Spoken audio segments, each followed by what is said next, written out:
Okay. I think we are live. Just gonna make sure. I know it's. Yes, we are. Wonderful. So my name is Kim Redgick. This is Tear Your Hair Out, a very aptly named show, apparently, where I just talk about people and the things they believe. It's very simple. Today we're going to be talking about a gentleman named Gary, who I did scream about last. I don't know if it was before. So I was just generally very pissed. I've brought some prophylactics for that anger this time around. So I've got this nice herbal remedy that helps me mellow out. So hopefully I don't get into a one-way screaming match with Gary this time around. But before we get into that, I have to make a quick statement about something that I didn't think would have to be said, but we're going to watch this video that I stopped watching. No. I didn't say that. It's an herbal remedy, Noble Pursuits. It's an herbal remedy. That's it. It's very traditional. It's a traditional herbal remedy. I'm going to have to skip around. Hold on. Which god? Because how many times have we been through you can't prove a negative? We're gonna poggers. You know, I'm sure secular atheist college professor, and it surveyed 200 down in the eight. It shuts down God's creation. Which is one of my favorites. We're not even going to discuss what's being said in this video. This video is not the thing that I'm going to talk about, but I have to get some housekeeping out of the way first. About something that was said on this video. There is no such thing as like you said, the two. And secondly, yeah, but the thing is, these things that are they help me navigate my own discourse with atheists. Within the sound of my voice, an analogy. Think you're at time, right? And the 3-year-old, that's an atheist. That's all it is. Would you take that 3-year-old having a meltdown in the toy aisle seriously? No. That person, an atheist is just an adult son. He didn't even do it alone. He had to do it with his. Well, that's what I mean. Yeah. Because all because of one thing. I probably should have had this section of the clip pulled up, but I didn't think about it. I don't take him seriously. One thing I said. So maybe in 5 seconds. Hold on. Have you as a moderator? How's that going? Okay, here we go. So they're discussing the debate that is coming up in June. He makes a 2-hour live stream on. This is true, but you know what? I'm not even going to get into it with him. Hold on. And this guy wants to debate me and have you as a moderator. How's that going to work? I am a boomer. Look, I'm fine with how. I mean, it's not going to go well. Like, it's not. No, what everyone expects, but like it's. No, not but I mean, gonna... like, I'm not. I mean, if he's anything like he was the other day, I'm not going to be someone who's like going off the rails and swearing and cursing. That's why I said to avoid debate with atheists unless there's a specific topic that we're going to debate, and we're going to stick to that topic. And if you lie 3 times, then the debate's over. Okay. No. Gary, no. That's the thing that I need to get out of the way right now. Gary, the only reason you are moderating is because I told Rob that he could have any moderator he wanted because I didn't give a shit. Because I was just going to come and say my piece and go. That was the original plan, right? That I don't care who the moderator is. I'm not going to make any special rules. Just give me the format, give me the topics, and let's do it, right? As a moderator, Gary, your job is to be impartial. You're not there to be a fact checker. You're not there to discern whether or not one of us is lying. That's taking sides. You're there to keep people on topic and to keep people within the time they've been given, right? Peter, I see you in there. Give me 2 seconds. Give me 2 seconds, bro. Gary, do not do this, okay? If you don't feel comfortable being an impartial moderator, I can have somebody else come in and step in. My big sister Jazz has already agreed to do this in the case that you don't feel comfortable being an impartial party for the debate, okay? But if you can't stay impartial, then we're not having this debate, Rob. If you can't get your moderator to do his job properly, we're not having this debate. Yo, what's up, Jazz? Speaking of, anyway, that's the housekeeping stuff. Jazz, if you want to come on, you can send me a link, bro. Or rather, you could DM me if you want to hop on. Peter, what's good, my dude? Hey. Yeah. How's it going? Happy birthday, by the way. I know I already said it to you in DMs, but now the stream gets to know. Officially, that was half an hour ago, my birthday, but so yeah, thanks. Yeah, I already lost a few brain cells because I decided to listen to this while I was doing a few.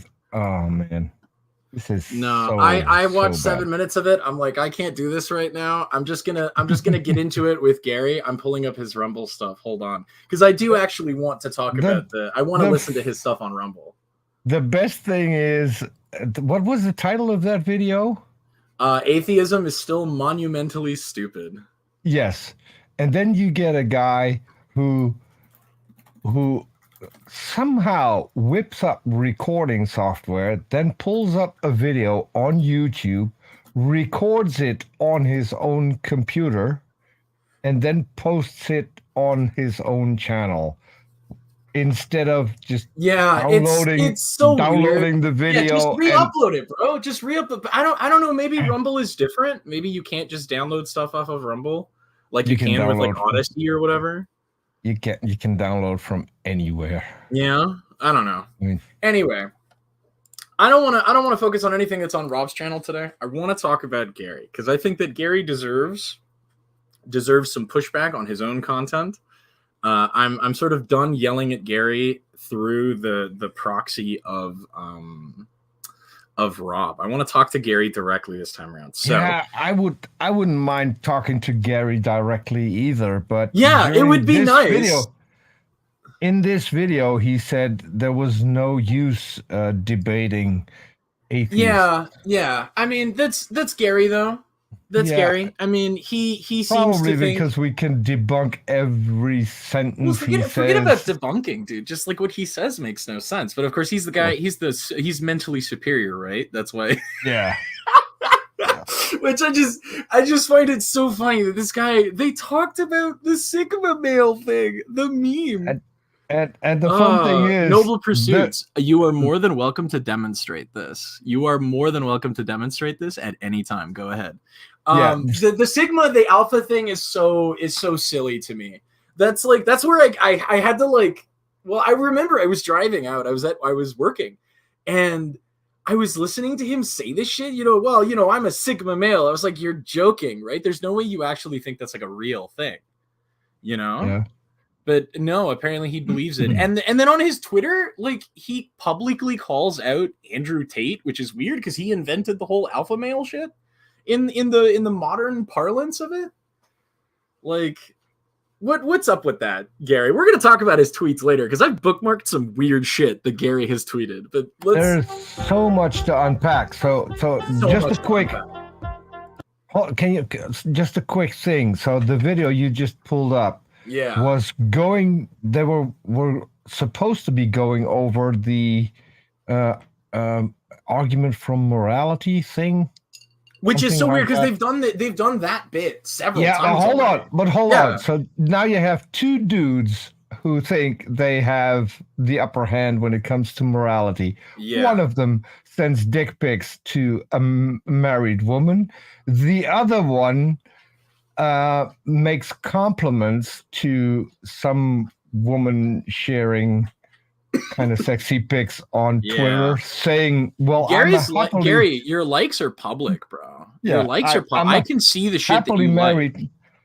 Yeah, he's saying he's a happily married man, but if he wasn't, he would consider. I heard he's divorced. That is the rumor. I'm not going to cite my sources because I'm a man of my word, but I heard that Gary's divorced. In all fairness, you can be divorced and then get remarried because it isn't as if the Bible would prevent you from. Oh wait, it does. Well, they're Protestants, so remember that the whole reason the Protestant, especially in the Anglican tradition, right? The whole divorce thing doesn't really matter all that much to them. It doesn't, but it's still in the Bible that you can't remarry. And the only reason you can divorce your woman is that if you think she's not a real believer. So it all comes back to the same thing, man. It all comes. We need you to be in this club, and if you're not in this club with the fullest extent of your heart, we're going to slowly chip away at your life, bro. It's hilarious. Noble Pursuits, source the Bible. I love me some Bible. I love Bible. Yeah. That's so Protestant, bro. You don't do that shit here. You can't. It's too bad for Gary saying that atheists don't read the Bible, and then every single time you say some stupid shit, an atheist knows that there's a verse in the Bible that talks about this. Yeah. Whereas you apparently don't. It's hilarious. No, but yeah, it's just. I just want to be able to tackle him directly, and I don't think that tackling him through, even though like the last video was technically him, but it was through Rob as a proxy. I don't know. I think all of these atheist streams are with Rob. I don't really care too much about what Rob says, though. I want to like concretely talk about Gary and his weird philosophy about everything. And then I'll see if I can dig up some of the bookmarked tweets I have of him. Just the weird shit that he says. Welcome back to Fort Worth Crosstalk. I'm here with Rob, and we're gonna do a weekly show where we just kind of dissect the issues and discuss the issues with atheism, the intellectual bankruptcy, I should have a counter for the amount of an atheist worldview. The ad hominem, because all of this guy does is insult people. Yes. And in the 2-hour tirade, I sort of like lambast him for this. He's also criticizing atheism, and he has no clue what an atheist is. I mean, sorry, I'm trying to get a fucking piece of paper out here, but the stack I have is like buried under shit on my shelf here. Because I want to write this down, but I think from his point of view, they've got like a warped view of what like an atheist is. Apparently, I thought this was just a Rob thing, but apparently it's not just a Rob thing. No, it's an all of them thing. Both of them got their definitions and their views on atheists from the most stupid apologists like Kent Hovind and Ray Comfort. You know who I was listening to last night? I was listening to Frank Turek do sermons. Oh man, was that harsh? I'm gonna make a video about Frank Turek because the stuff he says, like live in front of, dare I say, God and everyone, right, is really just icky. It just rubs me the wrong way in every sense, bro. He is a massive, massive fucking weirdo. And I know nothing about him except for I think everyone who encounters Frank Turek, who is obviously against gender-affirming surgery, should point out that if he's against gender-affirming surgery, why did he have gender-affirming surgery himself? I mean, that's at this moment, that's my fun go-to. All right, I've got my little notes here. Ad hominem attacks by Gary and Rob. We're gonna keep a tally mark. I will post it on my Twitter for proof. Rob is really good at this. Rob is not good at this, Gary. Rob is terrible at this. Me to come on the show, or are you saying that you're going to do a weekly? There are very intelligent people in the apologism space. Rob is not. These intelligent people. I'm totally cool with that. Can you pause it for a second? Yeah. So he said he's going to do a weekly show. And now Rob is going to ask whether or not he has to come on the weekly show. Like, or is this not the kind of thing that you guys discuss ahead of time? Like, what about this now on camera? This makes you look super unprofessional. And you're announcing a show that you haven't talked about with Rob here? Yeah, very weird. Very weird. Anytime I'll discuss it with people. I discuss it with Jazzy when she came on the other day. I discuss it with people ahead of time. Hey, man, do you want to do this? You want to make it a regular thing? This and that. The other thing, like, have these conversations before you're on air, man. The viewers don't need to. Oh, Jazz, this video is very old. This is from 3 months ago. We're looking at Gary's stuff from 3 months ago. Rob recently got all of that equipment within the last week or so. Yeah, for sure. I'm gonna have Rob weekly. We're gonna talk about different flaws. Today we're gonna talk about the epistemological, epistemological. You can't even say it. Rob's really no. good, so I'm gonna epistemological, let Rob bro. take the wheel here and kind of talk about the flaws in. So have you seen Robbie replying to On Ra's I haven't, honestly. phylogeny? I've been taking a huge break from Rob recently. No, this is an old one. He tries to say phylogeny. Oh yes, this is the one he sits there for 30 seconds not able to say phylogeny. It's insane. Yes, and he pronounces in all the different kinds of ways that you can screw that up. Yeah, dude. And 100%. He still can't say it, and that's. I think you were there when I mocked him with it and said, "Hey, how's that coming?" Because you said you would be able to debunk it when it's a challenge. You can't debunk a challenge. Oh you either meet the challenge or you don't. And so he could do that within 12 hours. And now we're 2 months later, and he still has no clue what the challenge is. Yeah, because I was reading up on that, on phylogeny specifically last night, because I was responding to a Twitter thread about the peppered moth, because somebody was like, "Hey, well, there's still moths. It's a fake study." It's like, no, hold on, you don't understand how this works. No. I was like double checking. I had to reread the article, and I went to a couple of sources. I was like, do I understand this? Can I explain this to somebody? Can I dumb this down? Right. The claim isn't that they aren't moths anymore. Yeah. That's not why the do claim. they have this weird? Well, I mean, we'll get into that later, but probably. I really do want to get. Do you want me to introduce myself a little bit, or just keep it going? Go ahead, Rob. Yeah, absolutely. Introduce yourself, Rob. Come on. All right. So, I guess I won't assume, Gary won't assume that anyone knows me from his previous shows or possibly whatever. Oh no! So we're going to be talking about Rob's ministry. At a later date. I found a bunch of old videos from one of his pastors. I do have a question. Yeah, go for it. Yeah. So, have you let any of these fine gentlemen know that you're going to do this? Because I can't do it unblocked. Rob has me blocked. Gary has not blocked me yet. I realized the other day, because I was like, I haven't seen Rob on my Twitter feed recently. And I realized he's blocked me on both of his accounts.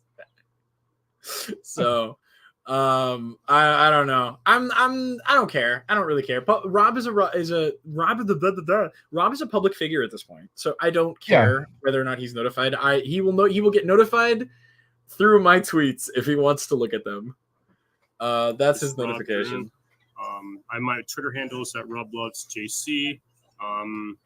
Let's see. Well, I have my own YouTube channel under my own name, which my first full name, Roberts and Groen, Groen. Is my YouTube channel. It's amazing that you're so confident. You get a Rumble channel, so when you get kicked off YouTube, which has been renamed twice already. Yeah. Oh, and there's Gary admitting that he got kicked off of YouTube for what now? Groen. Hold on. YouTube channel. I do recommend you get a Rumble channel, so when you get kicked off YouTube for being a Christian, you have a For being a Christian. Explain why all of the other Christian YouTubers don't get banned. Knows a decent number of people on Twitter. And honestly, the fact that you go to Rumble tells me everything, bro. Like, it tells me everything. I am about as far right as most reasonable people go, and I don't touch fucking Rumble.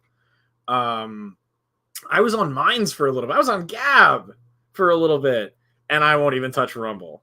Man, screw that. I'm in the process of writing a book on apologetics entitled "Why Atheism Doesn't Work and Jesus Does: An Introduction to Apologetics," and it kind of. I can't wait. You know what, Rob?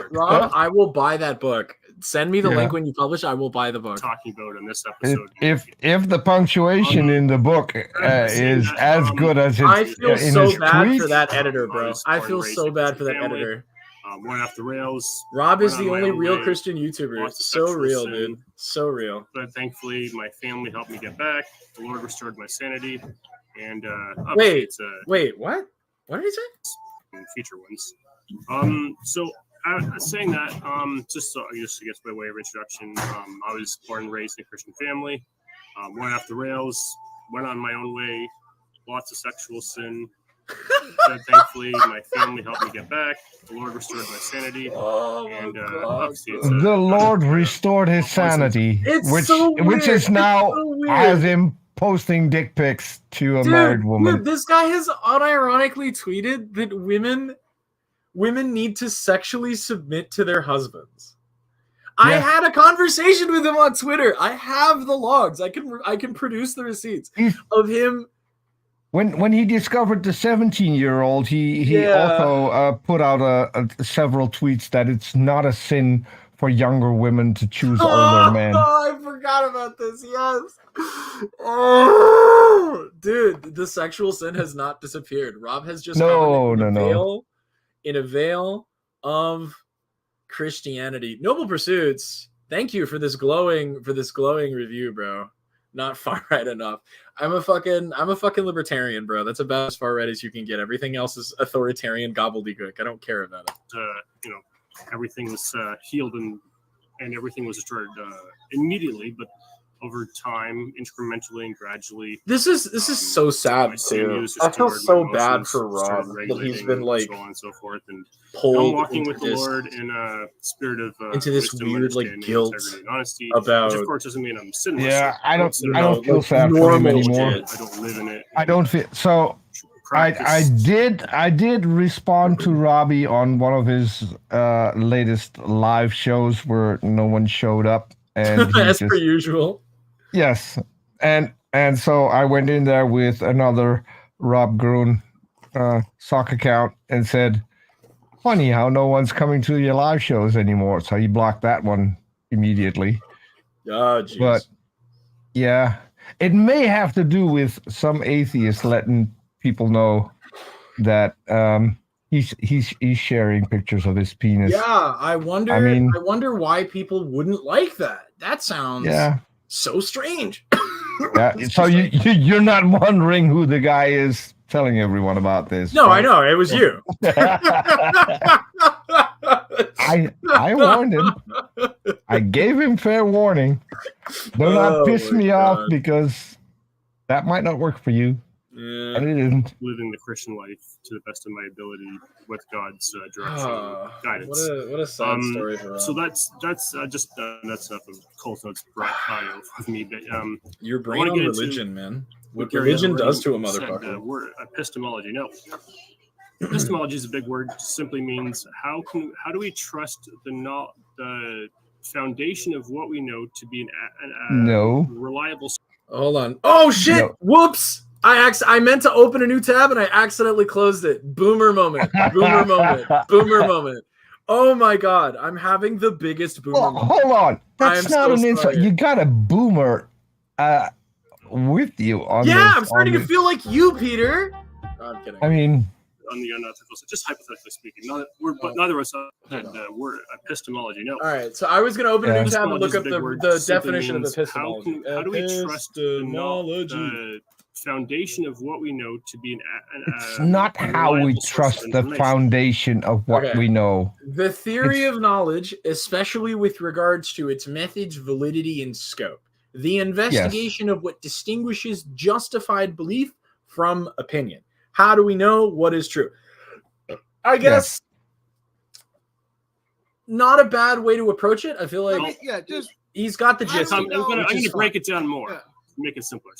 So for example, say I'm this wasn't dumbed enough as a contractor for Gary. I mean, does this for a living.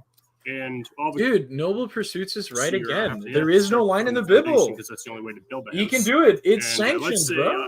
Gary or officially sanctioned by the J-Man himself. We start cutting corners on the foundation. We don't do the proper level, so it's this cutting corners thing. I don't understand what he means by this. Basement gonna make it flooded because the foundation's on a slant, so on and so forth. Maybe we don't have enough materials, and we're a little bit on the unethical. So just hypothetically speaking, neither of us are unethical, just for the sake of argument. He's talking, but he's not saying anything. Yeah, he's what are you getting at? And the fun part is Gary has no clue what he's talking about. Look at his face. Yeah, look at that cutting corners. Look at this, bro. He is just even Gary is viciously disinterested in what Rob has to say. Yeah, because he's just not saying anything. Time before that house what a mouth deteriorating Look from at the him. ground up because we didn't get the foundation right. Bro, close your mouth. Flies are going to get in. True and equally applicable to our lives. If the foundation of our lives, the spiritual foundation, the ethical foundation, the psychological foundation, emotional, and like all of it, if the foundation of those things is underlying is fatally flawed. None of this has anything to do with epistemology. I mean, I guess what he's trying to say from what I'm hearing is, listen, man, we got to make sure that the way that we find that the method that we use to discern what is true from what is our opinion is important. And I can agree with that. That's fine. For reference, Peter, what would you consider your chosen epistemological system? What is your preferred? I would go with the scientific method. Okay, so would you say that you're an evidentialist? Yes. Because I'm an evidentialist. Okay. Yes. Cool. So we're Rob. None of which has anything to do with how I lead my life, whether or not I'm a terrible sinner, whether or not I believe in a God. Ostensibly, no. Ostensibly, no. This is how you would determine whether or not like a religious claim is true in your view, right? Yes, you follow the evidence to where it leads you. Yes, and it's not that you conclude. You assume a conclusion and then go look for any evidence that might corroborate. No, because that's not how things work. Right. I would personally say that Rob is a revelationalist, right? So he believes that true knowledge comes from God through revelation, right? I just noticed something. Squirrel. I just noticed something. So Gary has the Fort Worth stockyard. That might explain the amount of bull crap coming from his channel. Okay. I'm just sorry. I just notice things every once in a while. The same joke. Time before our world and life unravels, we self-destruct and will more than likely, if not definitively, hurt a lot of people around us. Hold on. I got to follow up to that one too, because Robbie's in a McDonald's, so that would explain him posting pictures of his Big Mac in DMs on Twitter. Peter, that's a dad joke. Is this you saying that Rob has a big penis?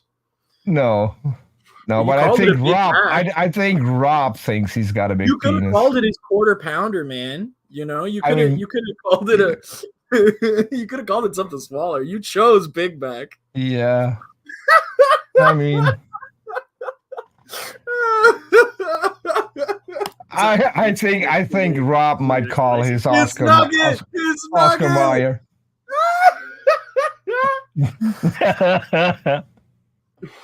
Oh my God. This is too good. It's good. I mean, in a nutshell, epistemology is how do we know what we know to be true? Sure. And that's why I just wanted to, because like people are saying, like I got some feedback from like the writing my books, like, oh, you gotta make this more simpler. So I thought the foundation house. Yeah, it's a good analogy. Yeah, exactly. So exactly. Rob thought he'd make it more simpler, so his explanation took 45 minutes, whereas Gary could do that in 2 words. Yeah, exactly. For knowledge. So the question we have to ask is, how can atheism be a reliable source of knowledge? Okay, atheism because it isn't a source of knowledge. No, that's the fundamental distinction here. Yeah, atheism is not our source of knowledge. You consider your religion to be a source of knowledge, but which also isn't. To use the language that Gary uses to describe atheism, right? Even if I grant you that atheism is a religion, which it isn't, but okay, you use your religion as a source of knowledge, but I don't. I have a different source other than my non-belief in your God, right? Mm-hmm. Atheism isn't a source for knowledge. That's like the whole point. Yeah, I don't believe you is not a source of knowledge. Yeah, I don't believe you is not a source of knowledge. By definition, or I mean even vaguely or definitively, rules out the existence of God or gods, altogether. No. Yeah, I want to stop. What? No. By definition. He says atheism rules out by definition the existence of God. No.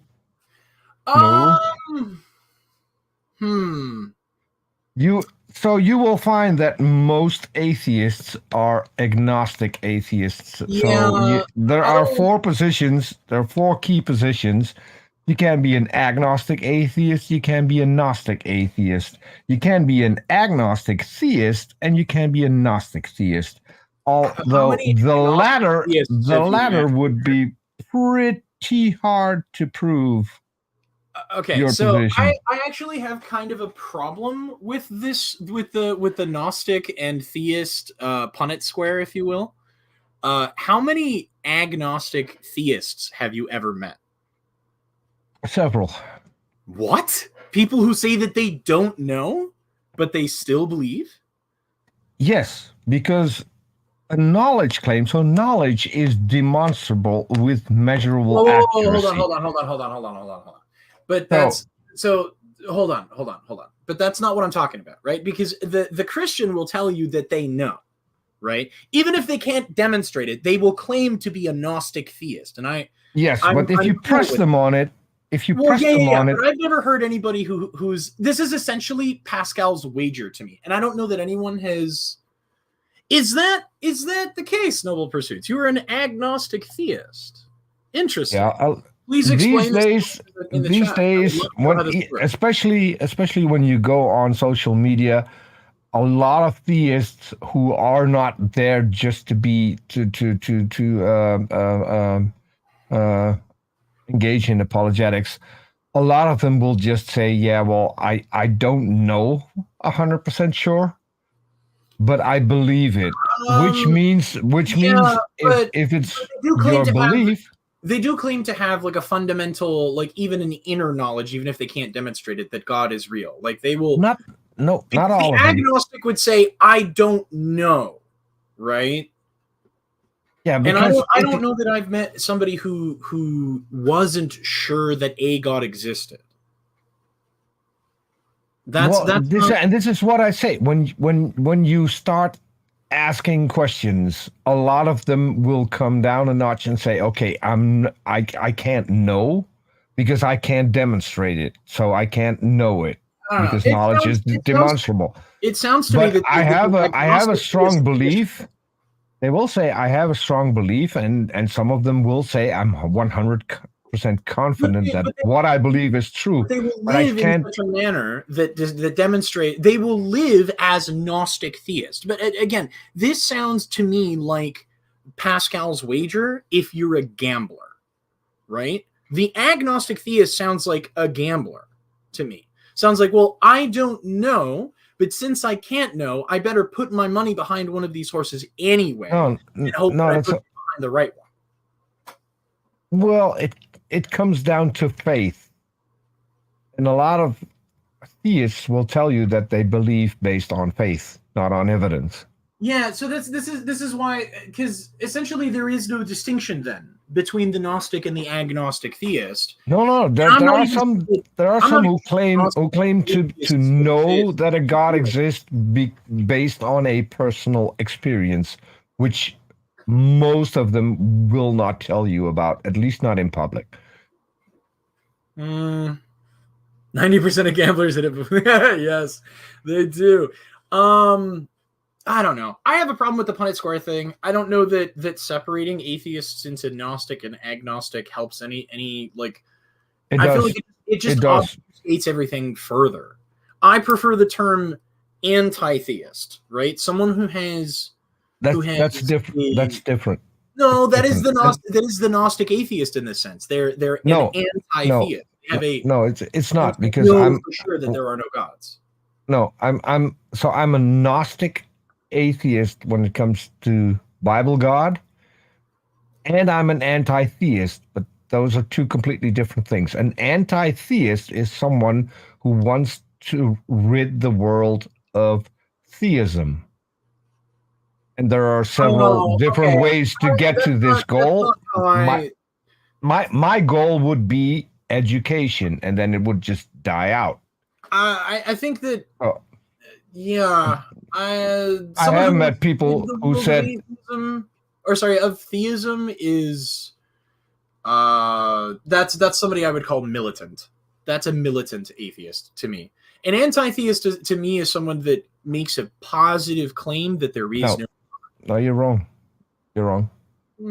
That's not how the word is used in maybe I have been in misusing the circles. the word.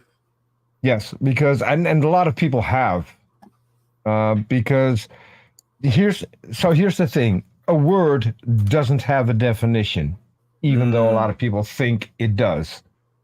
Words have usages, and usages change over time. And so when the usages change... Oh, no, wait. It means both things. Hold on. It means both things. Yes. It is still, the definitions are still listed as both. Yes. But the thing is, when a usage changes, it takes time for dictionaries and for encyclopedias to pick up on it and to change the definition. So they're always lagging behind. Yeah, and that's fair. The best way to figure this out is to just ask atheists what they are, and you will get 9 out of 10 times you will get that they are agnostic atheists, so they don't claim that no gods exist, but they don't believe a god exists, which are two completely different positions. Yeah, I have definitely never met anyone, to my knowledge, who would confidently make the claim that there are no gods, period. You met one. I don't know that you can like rationally hold that position, though. So we're getting way off topic. Okay. It's easy. It's an easy one to explain. Yeah. Do you think that fairies and unicorns exist, or are you solid enough to say that they exist? I'm not convinced that they exist. No one to date has presented You're not making the claim there are no fairies and there are no unicorns? I'm not. Because I don't know. No one has ever convinced me of this. Well, I live my life as though there are none. When it comes to unicorns, you could cheat because unicorns are in the Bible and those unicorns exist. So, and we all know they exist. Right. But like my thing is that there is always the opportunity to be proven wrong, right? I don't say that God doesn't exist. I don't say that God couldn't exist. I just say that I don't observe God anywhere. I don't see him, and you're not convincing me that he exists. So I'm just going to continue my life as if though he doesn't exist because I have not been shown otherwise. But if they at some point in the future, Rob or Gary, show me that unicorns and fairies do in fact exist, they provide material evidence, I would, okay, they exist, cool. So you've convinced me. You have to convince me. That is my position. And even if you convince me that the God exists, I'm ambivalent about whether or not the God exists. It's the worship question that bothers me. But anyway, we need to keep watching because we're not even 10 minutes into this. Altogether. I have this terrible problem where you get into long ass fucking tangents about everything. Right? Because so here's the proposition: God exists. Are you affirmative? That's a theist. Are you negative? That's an atheist. No, that's not how it works. That's not how it works. Again, this is conflating. Two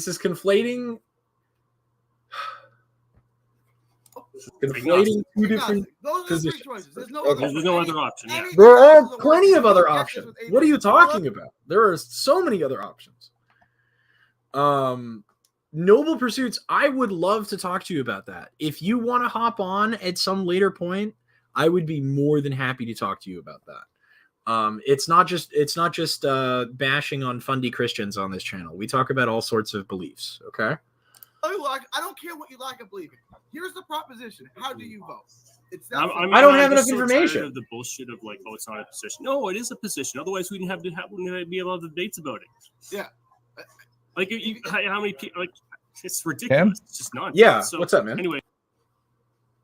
Whoop. As I said, unicorns do not What exist. is this? What is this? Hold on. What are you showing me? Hold on. Oh no, this is not the. There we go. Boomer moment. Where's the unicorn? I saw the unicorn. Give me the unicorn. Oh, hold on. Give me the unicorn. There you go. What the fuck is that? What is that? The unicorn.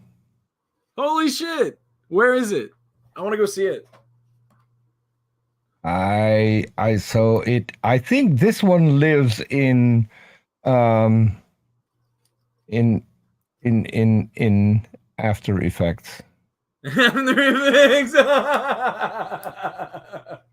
Oh, damn. Unicorns exist. I did not make this, but I could easily make this. Yeah, but you know what I mean. You give me material proof that a unicorn exists, and I can be convinced of this. Honestly, unicorns do exist. But those we in the colloquial sense we call those a rhinoceros. Yeah. I mean, again, I am not like explicitly against any claims. You just have to show it to me. Show it to me. That is my standard of evidence. You want to convince me. So atheism posits that God or gods, either singular or plural, don't exist. Now, they've never been observed to exist. You've never produced anything. No, and also we just don't believe you. 99.9% of atheists will not claim that. Yeah, no, we just don't believe you. When you say that God exists, we don't believe you. That is the key here. Knowledge is. You can't know, it's unprovable. You can't prove that God doesn't exist. So because you can't prove God doesn't exist, you don't have to trust atheism as a source of epistemology for giving you atheism isn't the source knowledge, because you don't. If you're an agnostic atheist, you do not have burden of proof. It's true because it's unprovable. And I know it's going to piss them off. Logically absurd. That's just the case. Oh my God, I'm gonna do something really dumb, Peter. I'm gonna do something really dumb here on camera. I'm gonna see if I can like visualize this for Rob. Okay, I'm a visual person. I don't know if I've ever told you that. I think visually. Me too. Application window. There it is. I think visually. So we're gonna make a circle. Okay, and this circle where's my penso? It's an oval. Whatever. Shush. We're gonna make this. It's you. Okay. All right. When this circle is red, you are a Christian. When the circle is yellow, you are a Muslim. When the circle is green, you're a Catholic. When the circle is blue, you're a Hindu and then if it's this like mauve color, it's you're a Buddhist, okay? But when the circle is empty, hold on. When the circle is empty, there is nothing in it. If it's not filled with anything, there's nothing in it. Right? You're an atheist. You don't have any religious affiliations. There is nothing in the circle. Okay? There is nothing there. Nothing. That's a terrible analogy. I don't care. If the circle is empty, then you're an atheist. An atheist. Yeah. What is the most circular part of the human body? It's the head. Yeah, it's so circular, dude. It's the most circular argument ever. There you go. Kem's circular argument for that's I'm gonna call it that. I'm gonna make this. I'm gonna write this down. I'm gonna post it somewhere, and I'm gonna call it Kem's circular argument. The argument from circles. You can't definitively know or prove if it's true or not. It's absurd. I want to set you up, right? So I'm gonna play devil's advocate here. I'm gonna play. Oh, we get to see Gary play devil's advocate? Like an idiot because It's okay. atheists I'm are used to fools, right? people Oh saying wait, like hold. Did he just call us an idiot? You just called us an idiot. I want to set you Yeah. up. I need to play mark that devil's down. advocate here. I'm gonna play the Sure. atheist, and I'm gonna sound like an idiot because No, well, atheists Yeah. people sounding there it says is. God Yeah. calls them fools, so I can call them fools too. That's Okay, one for I Gary. only trust what my eyes and my senses can observe. How would you respond to that? Well, how would you know that your eyes and senses to observe can be the only definitive source of knowledge and reliability? Like, how do you know, or how can naturalism and atheism rule He out? screwed that up. What?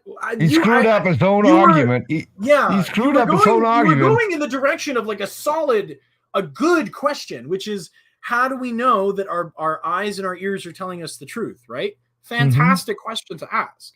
And that would open another cool door, but no. No, it's not, because So then if he our immediately eyes, pivots if our eyes mid-sentence. and our senses, if we can't trust them, then how do you know you can trust the Bible, which you read with your eyes, Yeah. and interpret with your own I mean, senses? even further than that, we're just back to the same. Atheism is spiritual and heavenly when you have no an way to unreliable ground source it for or test it information, in, like, but we're not you getting can't our test, information from the atheism. metaphysical, spiritual, heavenly in a scientific lab because it's not scientific. So you're beyond the realm of science. Oh, so special pleading. So this is in special the pleading. philosophical realm now, where you have to use reason and scientific inferences. Rene You can't Descartes use a is cringe. scientific method to determine whether or not Rene Descartes was a drunken fart. I drink, therefore I am. God and the material being, which is God, exists or not with material scientific methods. So special pleading. Well, I Special can't pleading. observe a God, No. and I know that my senses are working properly. So why can't I trust my senses? Right? First of all, how do you know for certain that your senses are working properly? By what standard do you know? Oh, okay, this is a great question. How do we know our eyes are working properly? Because we can have multiple individuals observe a thing independently and confirm that they are seeing the same thing. Okay? Mm-hmm.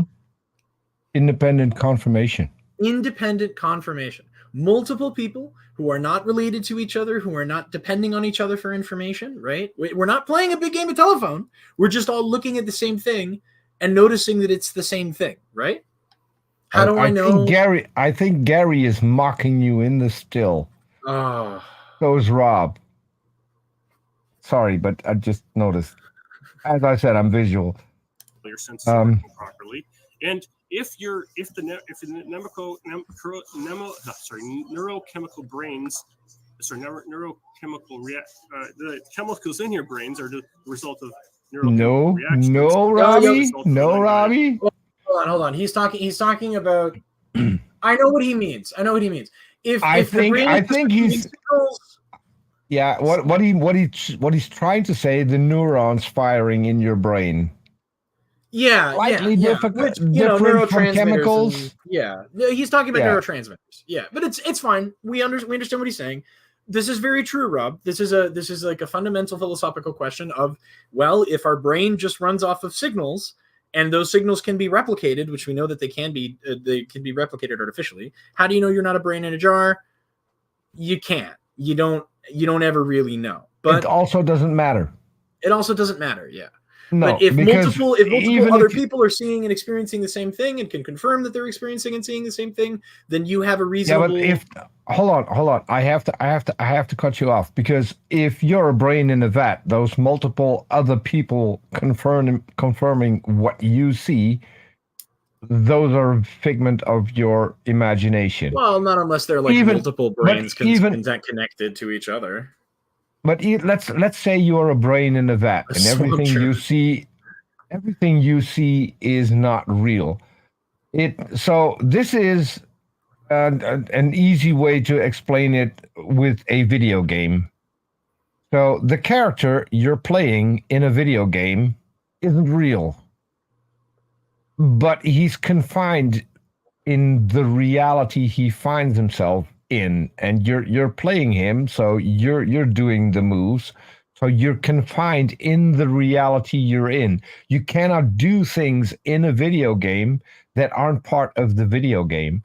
So when you're playing your own character, you're confined to that particular reality. Same thing with being a brain in a vat. You're confined to being a brain in a vat, but you still have to react to the reality you find yourself in. So it doesn't even matter if you're a brain in a vat. Pondering about whether or not the simulation is what you're living in doesn't help you survive the simulation. No, you still have to deal with the reality that is given to you in that simulation. Yeah, it doesn't matter. Process resulting, I would say, have to be an unguided process resulting through the naturalistic, atheistic worldview. But for what reason whatsoever would you have to trust the thoughts in your brain to be ironically logical? Because we can confirm those things with other people, Rob. And if they look at me like I'm crazy, it's better probably because I've said something weird. Even better, sometimes we confirm it using machines which are completely unbiased and will just collect data. Yeah, even better. If you can make a machine do it, the machine's probably going to be better at it than you. And and logical by what standard, right? Like, that's exactly logical. Logical by what standard? Logical by what standard? By the rules of logic that we all agree on. Yeah. This is a human invention. We made this. This is the tool that we use. 20 words together, there's no standard. And what do you mean there's no standard? The standard is logic and reason. Well, if I believe to be logic and you believe to be logic is contrary, like by what standard would we have to judge whether we're on consensus of demonstration? Consensus of demonstration. Yeah. That is your mechanism. I won't even describe it as like a standard. That is your mechanism. It's consensus of demonstration. He who can demonstrate a thing multiple times independently and other people can replicate it independently and verify it is correct. One of you is not going to be able to do so because you can't both be correct unless you guys are like both half right. Yeah, exactly. Aristotle laid the rules down. We all realize that they work. We've kept using them for this long. That is the standard. We just use the tools that we have available to us. We don't have to ascribe these tools as belonging to some distant entity. No, so the laws of logic are and have been tested, and they consistently give us the good results. Yeah, we can use it repeatedly. Therefore we know they are reliable. Yeah, completely logical to say that it is Saturday and it's raining, and it's also not Saturday and not raining. And I say that's that's so then you're just employing the law of Can you pause for a second?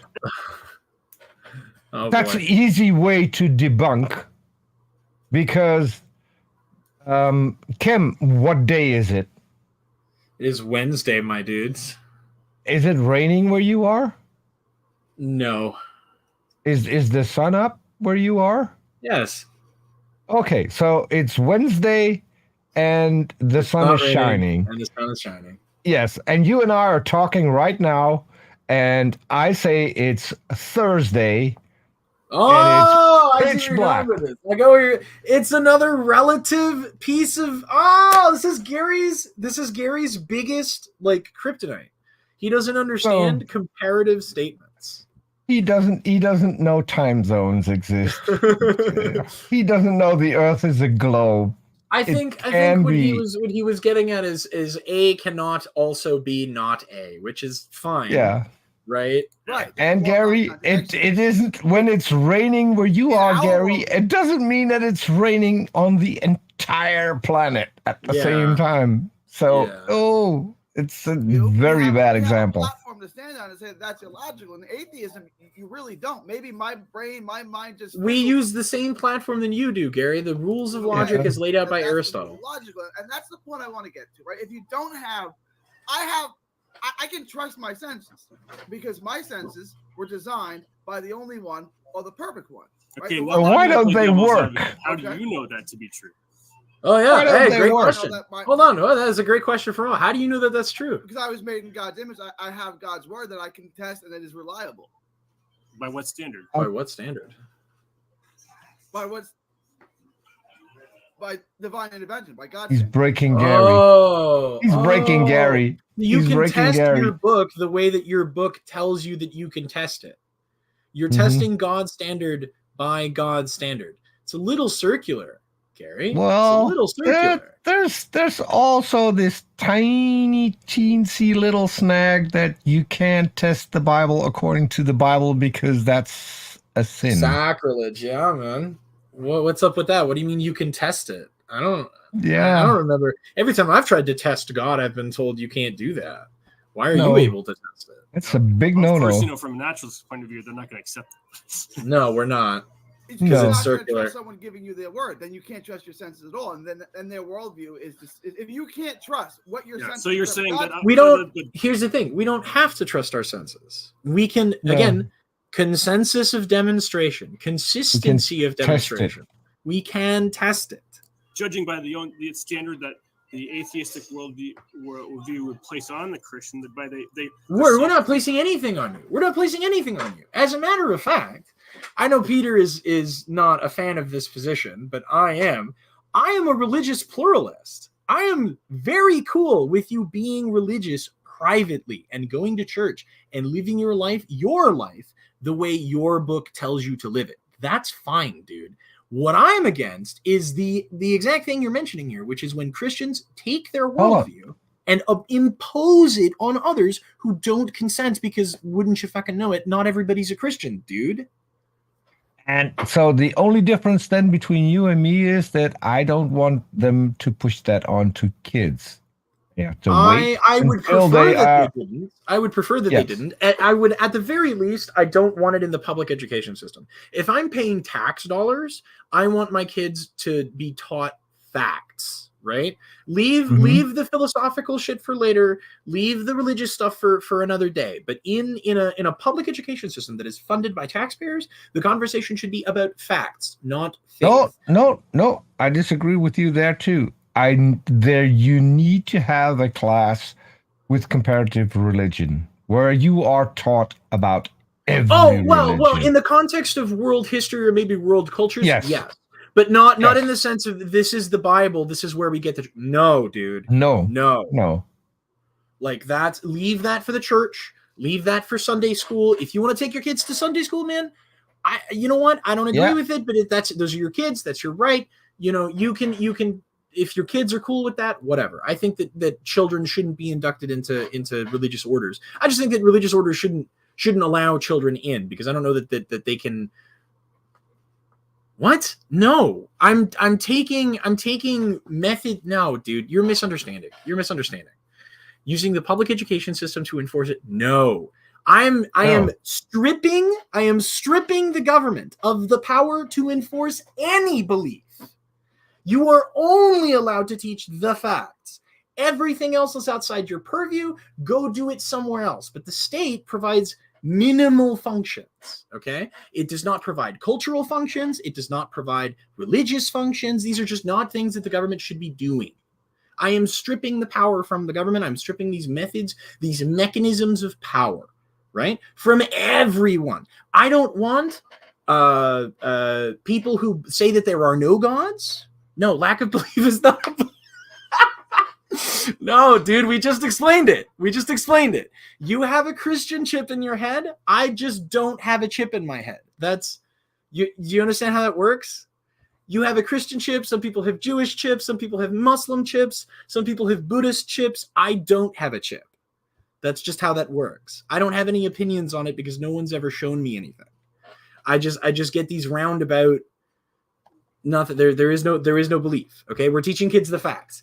Here are the dinosaur bones. Here are the rocks. Here's anatomy. Here's chemistry. Just teach them the facts. Leave everything else for later. It doesn't need to be in the public school system, especially not if I'm paying for it, right?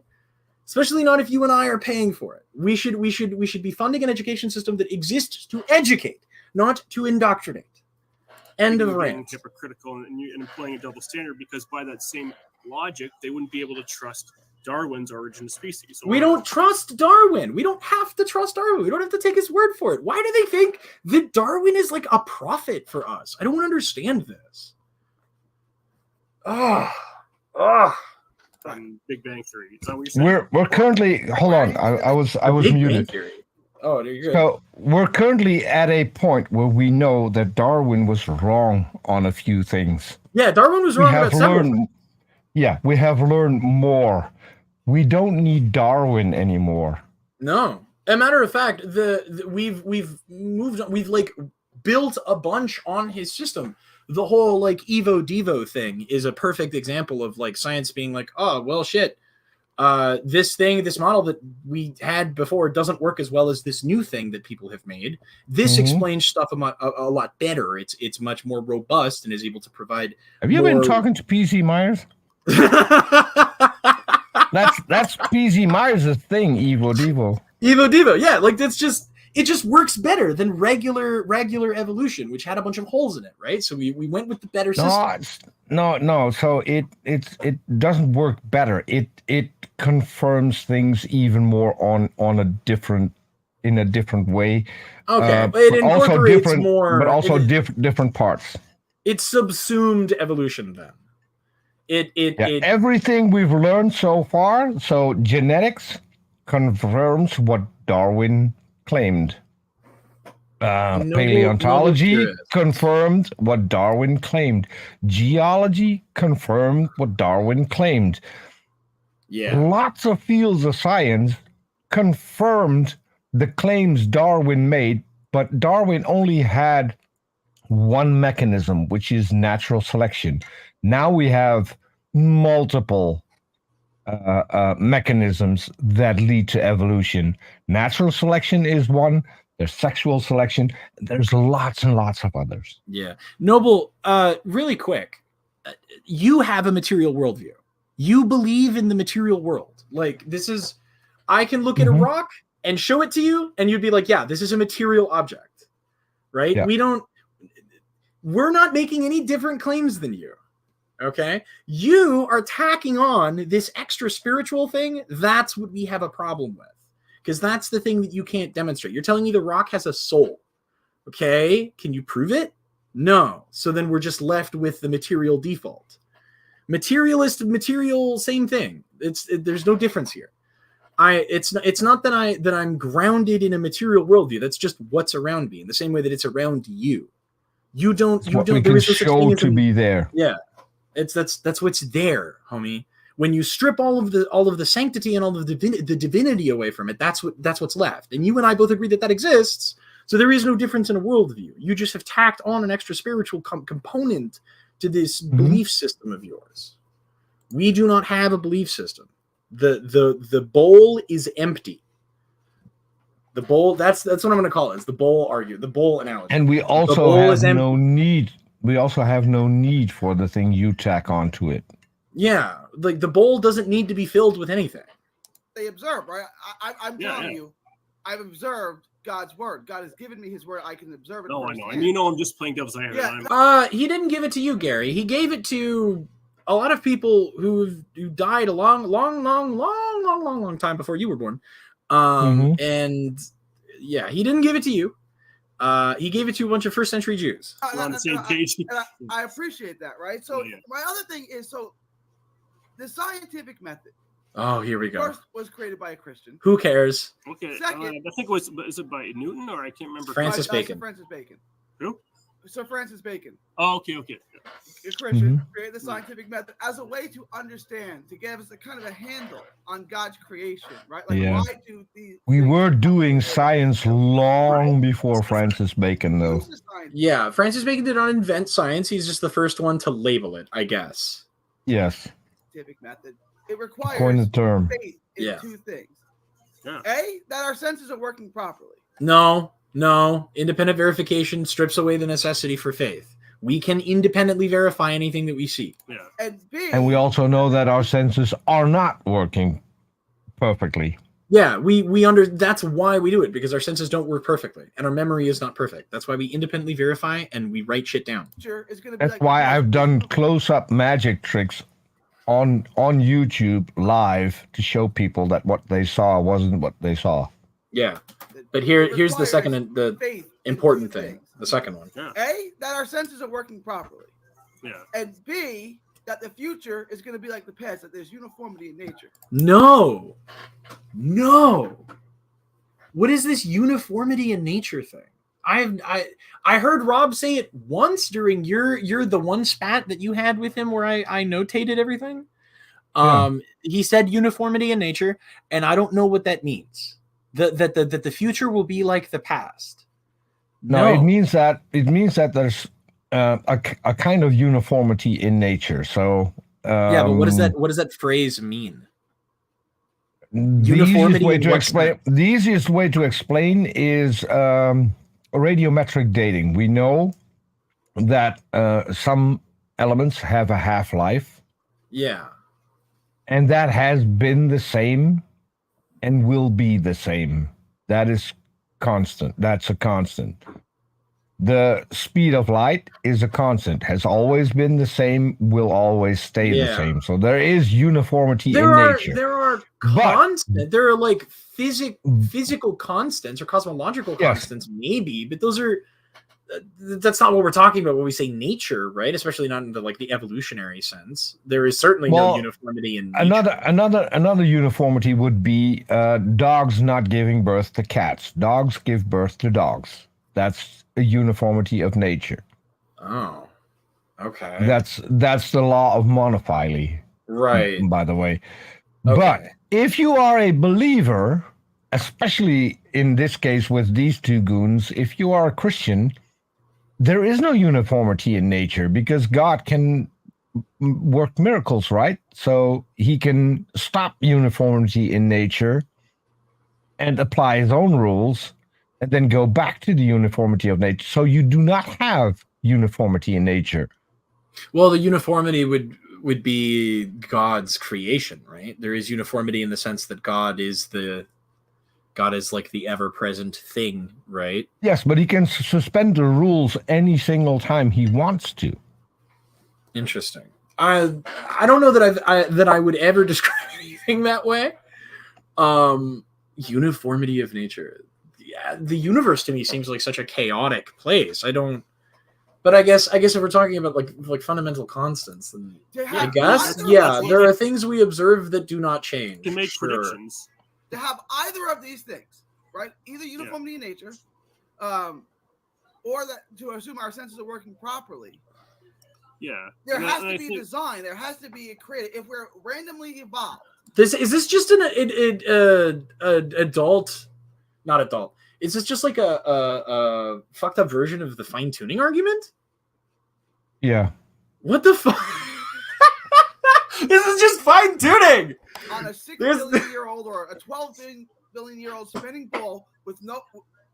How do you even know it's that old? Because we have rocks. By what reason or standard? The rocks tell us that they're that old. Numbers. I don't get it.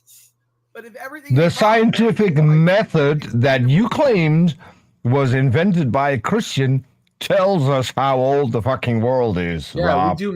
We do math, bro. We study. So first you're proud of someone figuring out the scientific method, and then when the scientific method is here and works, you don't accept the findings? It's weird that they simultaneously take credit for everything that science has done by saying, well, we invented it. But then are like, yeah, but science is dumb and you can't do anything with science. You can't trust it. What the fuck? I thought this was your thing, bro. Mm-hmm. Why would oh my god, I'm not sober enough. I'm too sober for this, rather. Why would the sun rise and sun set? Why do the birds fly uniformly? Why do the earth spin at 1,000 miles an hour? Why would any of these things? And why would you think that they would? It's going to randomly evolve. Gravity. What? Hold on, dude. Evolution does not apply to fucking astrophysics. Evolution is not an astrophysical phenomenon. It is a biological phenomenon specific to life here on Earth. It depends on what evolution stupid young Earth creationist you're talking to. Yeah, no. Evolution does not act on anything except biological. I'm still trying to crossbreed my Mercury Cougar with my Ford Mustang and see what comes out, but it hasn't worked yet. Well, it can't be anything worse than what Ford's currently making. It's impossible. Yeah, I mean, if you look like uniformity, birds flying. If you look at the way the bees work when they're making honey. If you look at the bees aren't making honey. Wait, what do you mean they're not making honey? That's like their whole thing. Well, right? I mean, they take pollen. Listen, I may have not paid attention in this. They take the nectar from flowers and they mix it with their own phlegm, and that's what we call honey. Yeah. But they're not making it. They're not making it from scratch. Yeah. Hey, none of this. Family-friendly channel. Human body, just other than the swearing and the herbal remedies I use. You don't allow that. I mean, I'd allow that. No, I just don't want. I don't want it to grow. We can just. It's just weird. It's just a little weird. Okay. I mean, if you didn't have that, you wouldn't have families. So you're but we don't need to talk about it. We don't need to talk about it. It's fine. This is not the space. Time and place. How does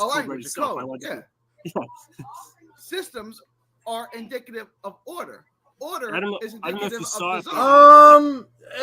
Systems are indicative of order. I don't know about that one. Systems are indicative of order? I wouldn't say always. I wouldn't say, not necessarily. I'm trying to think of an example of a system that I would not associate with order. Life.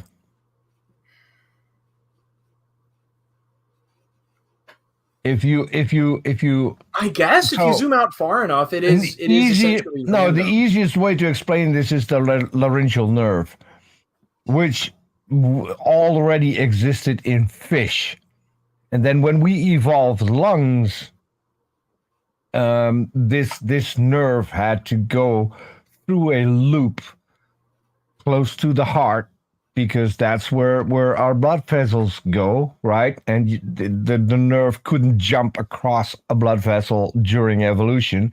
So in a giraffe, the laryngeal nerve goes from the larynx to the heart, down that long neck, and then goes back up again to the brain, instead of going from the larynx to the brain, which would be order, which would be design. I think that might be a argument from anthropocentrism. What we think might be more efficient might not actually be more efficient in the evolution. It is it is more efficient because you wouldn't find a designer. Let's say that you build a house and you want to have it connected to the power grid. Yeah. But this is a conversation about design, not order. Order in the cosmological sense. I think I like Noble Pursuit's definition more. Systems are indicative of complex interactions, right? The fact that we can see a set of complex interactions happen means that the complex interactions are happening, and there's a lot of them, right? A system is not indicative of order. It's indicative of a lot of things going on at once that all somehow work together, right? But not because...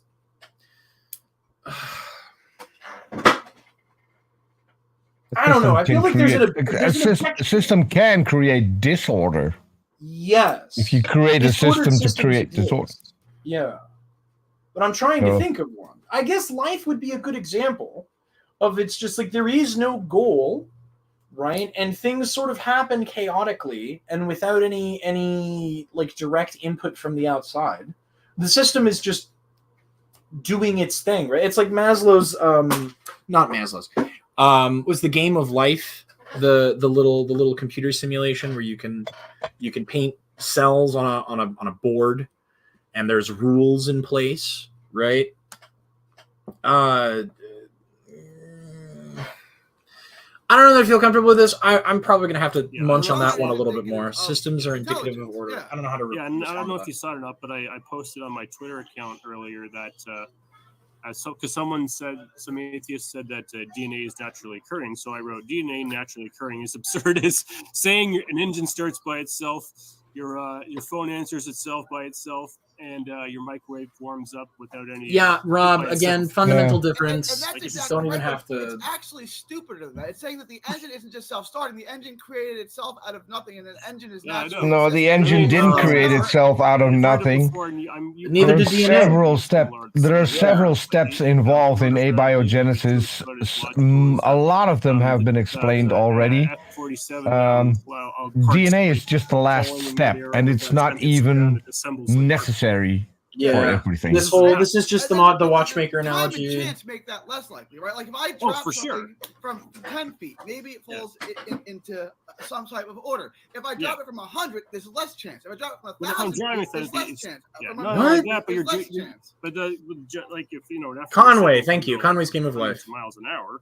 You got wind speeds. You got so if you're flying 1,000, let's say 300 or 400 miles an hour, and if things starts to disintegrate, you're going to have maybe the left wing drop in say Arizona, the left wing might drop in California because it's flying at phenomenal speeds. And two left wings. Okay, but Rob, given we know the exact conditions of the breakup of this aircraft, you can mathematically predict at the point at which the wing separates from one side of the plane, assuming and right, we can do this with computer models, assuming that you know the exact variables. All of the variables involved, you can predict exactly where that wing is going to impact. Computers do this all the fucking time, right? We did this to get to the moon. And it will impact in the exact order that you can predict. Yes. So the chaotic system can be understood through order, I guess, if you have. I use the term in Dies Visas, right? From God's perspective, it does look ordered. From our perspective, it doesn't, right? Because we don't automatically or immediately have all of these variables. But this is not an argument for God. Like the systems and order thing. I don't know why you're bringing this up. The entire thing will still work according to the uniformity of nature, because this is how we can predict where the shit falls down. Because we can put in the variables, and based on what we've learned in the past about these variables, we can make predictions. And guess what? They have become pretty accurate in a lot of cases. Is this Gary essentially saying you believe that gravity can never change? That's absurd. No, this is just like them not knowing. They seem to think that the belief in the uniformity, or rather the confidence in the uniformity of nature, in the way that you've described it, like, right, there's just sort of acknowledging that there are certain constants, there are things that do not change in nature, right? Like gravity and the speed of light and the mechanisms of evolution, right? These are just, it always does it this way. The confidence in these things is irrational, and that basis that makes science irrational, because the rest of science is dependent on that assumption that the uniformity of nature is a thing. So most of what these two claim is, I don't understand it, therefore no one understands it. Yeah, but I want to understand scientists. the actual argument here, because they're so good at just saying buzzwords and phrases, and they don't actually break anything down. They just nope, absurd, nope, uniformity, nope, whatever. So is your claim? What's that? I just noticed, by the way, look at the cow right behind Gary, giving him the side eye, like it's thinking, I don't have anything to do with this idiot. I do not want to be in this picture. Yeah, Jazz, you're absolutely right. Talking without saying it. You're talking, but you're not saying anything. I would love to ask Gary then, is like, do you have a problem with the concept that gravity never changes, that we always observe gravity to happen at the exact same rate, that we have a mathematical formula to predict? I guess, my guess is he would answer, well, there's less gravity on the moon. No way. Gary's, Gary has said some dumb shit. I don't think that Gary's that dumb. I think that he understands how gravity works. I don't think so. Gravity interacts with everything at the same rate. I have said this before. I've said this before. You're a much nicer guy than I am. I have been around the block a few times. You'd bet $1 on it, Jazzy? I will nut up. I don't think that Gary is that dumb. I'm going to be charitable here, and I'm going to say that Gary understands how gravity works. I do want to ask him this question, though. I don't think he understands how gravity works. I can explain this. If you're going to ask him this question, he will frantically try and find a way around it. Find a way around it in order to make you wrong. This is what both of these guys do. If you make a claim, they will look for anything that will debunk your claim, even if your claim is something that would confirm something in their own Bible. They're that stupid. Quick question for the stream. You talk about how confidence in the uniformity of nature is unreasonable. Do you have an issue with the idea that gravity works the same way everywhere? Well, hold on. That gravity never acts. No, hold on. That we always observe gravity behaving the same way, and so have no reason to doubt its future behavior. Post tweet. All right. Possible weather patterns, maybe storm patterns, tornado patterns, and because a tornado can literally funnel any piece of metal like it's a feather and shoot it miles in any direction. Okay. Wait. What? Whoa! That's it's flying at phenomenal speeds, and you've got wind factors. You've got possible weather I feel like patterns, we've missed the question. Storm patterns, tornado patterns, and because a tornado can literally funnel any piece of metal like it's a feather and shoot it miles in any direction. What's your point? What's what? The gravitational constant changes like every year, fam? What? That's news to me. What do you mean it changes? It changes how? I'm Googling this. You can't get one over on me. Gravitational constant. So it's literally called the constant. Changes. Has varied by less than 1 part in 10 billion per year over the last 9 billion years. Yeah, it does vary slightly, but time variation of fundamental constant. Analysis of observations of 580 type LA or IA supernovae showed that the gravitational constant has varied by less than 1 part in 10 billion per year over the last 9 billion years. What is okay?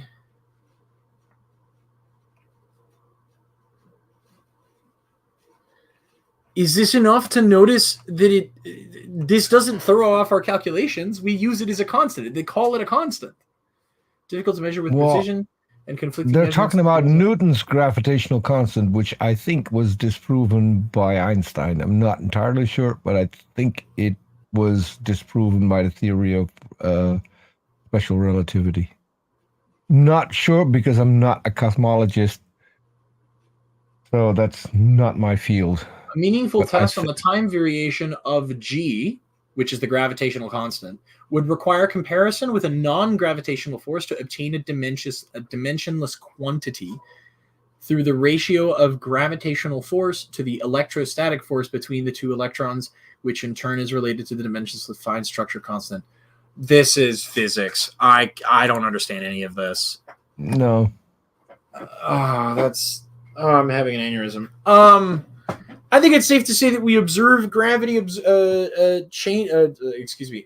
gravity behaving essentially the same way for all of our calculations. I don't know that astrophysics would work if we didn't have a very sure understanding of gravity. So, right, the atheist worldview, which, like we said, is self-defeating, which makes it makes no sense, right? Like everything I said even in some Hortons across the road is like, how do you get everything for nothing? And the guy's like, yeah, that's a good point. That's not what we're saying. Nobody says that.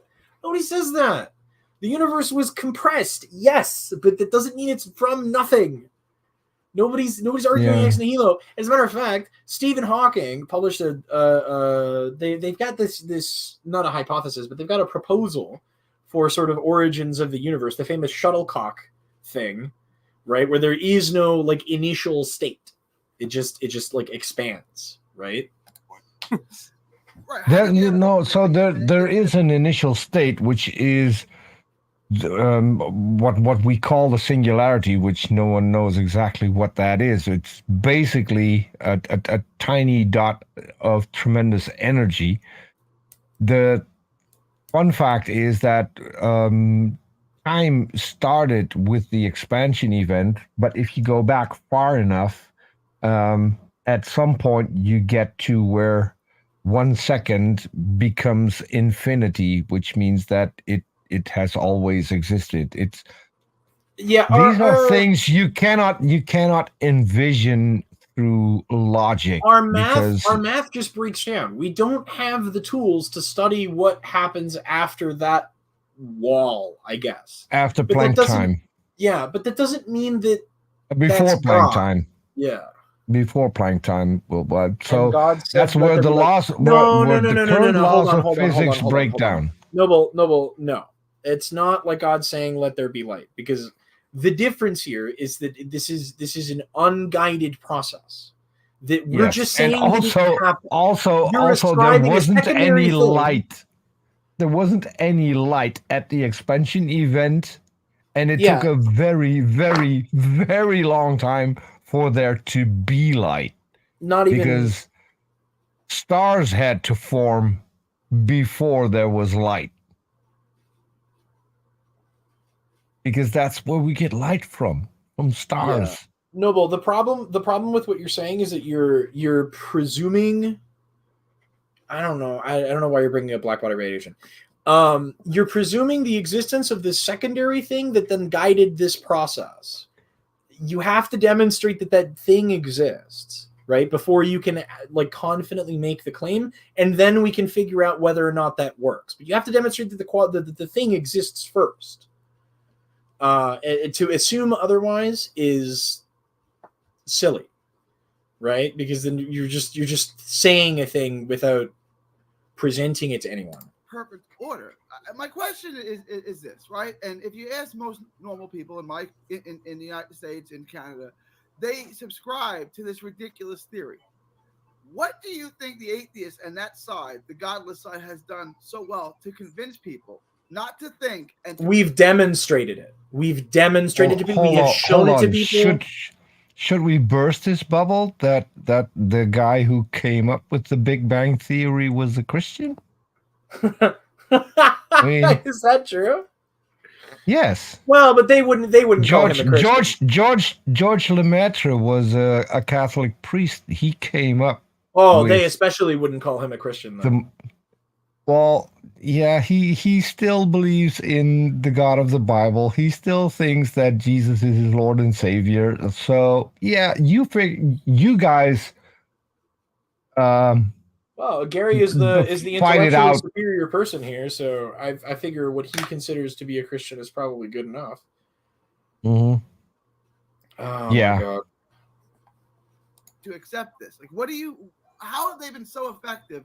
So you're saying like they have been, like you're asking? They have been. There's no question about it. Yeah, for sure. Yeah, for sure. I mean, that's why you got that's why people like Richard Dawkins, Sam Harris, Michael Sherman, Aaron Ra. Michael Sherman? God damn it. Michael Sherman, as in the tank? No. Michael Sherman. Hold on. Shermer. Hi, Kyle. Oh, Shermer.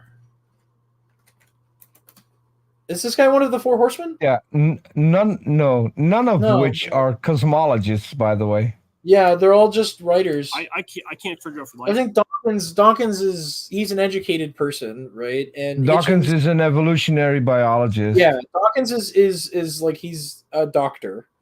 Fucking Hitchens just wrote some shit. He didn't mention Hitchens. He didn't mention. He doesn't mention Hitchens. I don't know why he doesn't mention Hitchens. No. Sam Harris. Sam Harris, who's like a commentator. Like who? Why are you so obsessed with these people? Aaron Ra. I mean, yeah, I get that because you're on the internet, right? But why do you think that like atheist communities like that were preaching the gospel of Hitchens, bro? I've never read one of Hitchens' books, dog. I don't need to. I don't care about what any other atheists have to say about God. Sam Harris is a philosopher and a neuroscientist, by the way. Oh, he's a neuroscientist. My apologies to Sam Harris for doing him dirty like that. And you could say that at least Aaron Ra is an expert. Yeah, subject matter expert, 100%. To phylogeny. Yeah, well, I mean, he's doing the phylogeny project, man. Like that's crazy. And at least he has a degree in anthropology. Yeah, there you go. Another educated person, right? Yeah. Meanwhile, what does Rob have? He has a bachelor's, a BA, in youth ministry with a minor in English, which he has a bachelor in lying to kids. Yeah, a bachelor's degree in lying to kids about God, or at least how to tell them things you don't know for sure. Honestly, if you watch this guy, if you watch this guy on his YouTube channel, the last thing that you will come up with is that this guy is an educator. So from a Christian college as well. So a place it where you're certainly not going to get challenged. No, because even his martial arts. Even his martial arts, he had a move which needed his opponent to hold still for a second, then take up another pose in order for Robbie here to take him down further. I'm not kidding. I have watched zero of his MMA stuff. I have watched a small sliver of his ear drumming stuff, which, by the way, I will make this admission that out of sheer curiosity, I poked into one of his live streams while he was air drumming, and it was the cringiest shit I've ever seen. Because there's no sound. Yeah, it is. There's no sound. I've even seen him air drumming when there was no sound and no video. I have friends who do like drumming content, right? And they use like one of those electric drum kits, right, where you plug it into your headphones or whatever. He's not even doing that. Rob, no. I would have infinitely more respect for you if you were doing that. The air drumming thing is so weird, bro. I mean, I guess you do you, bro. Live your best life. Do what makes you happy. It's even weirder if you consider that he's doing that in the local McDonald's where people can't hear the music that he's drumming to. The other night, there were people sitting next to him, one table over at the booth. Like, yeah. The video that I used for Jesus the Musical that I had him air drumming to, that particular video. He sits next to the window and people are staring at him while walking past, and he's staring back at the people while air drumming. That's why I chose that video, because if I put him then in the lower corner, it looks like he is looking at Jesus all the time while he's walking in his diaper.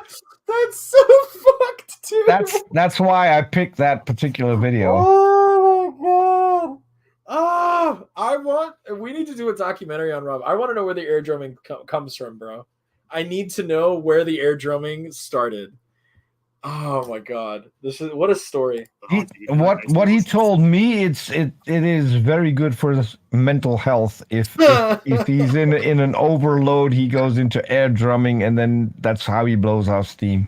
That's what he told me. Oh Maybe it's like, hold on. Maybe I shouldn't be laughing. Maybe it's like a genuine, like, maybe it's like a mental health thing. It's cool. It's cool. You know, we all have our, it's like stimming, but not, I don't know that he's autistic. I compare to you.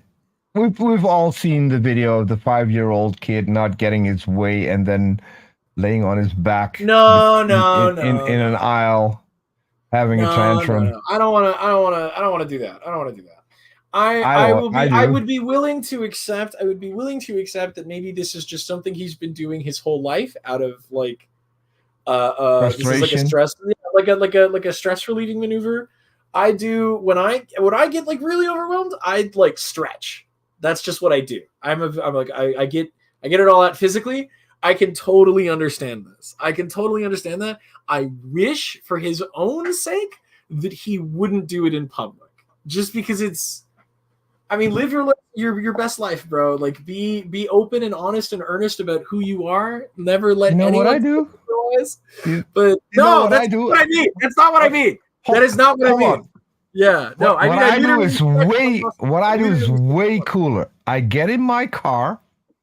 I put on Lumberjack by a band called Jekyll, and I've seen them perform live, and I still think it's one of the most nuts live performances I've ever seen, because one of the instruments used in that particular song is a chainsaw.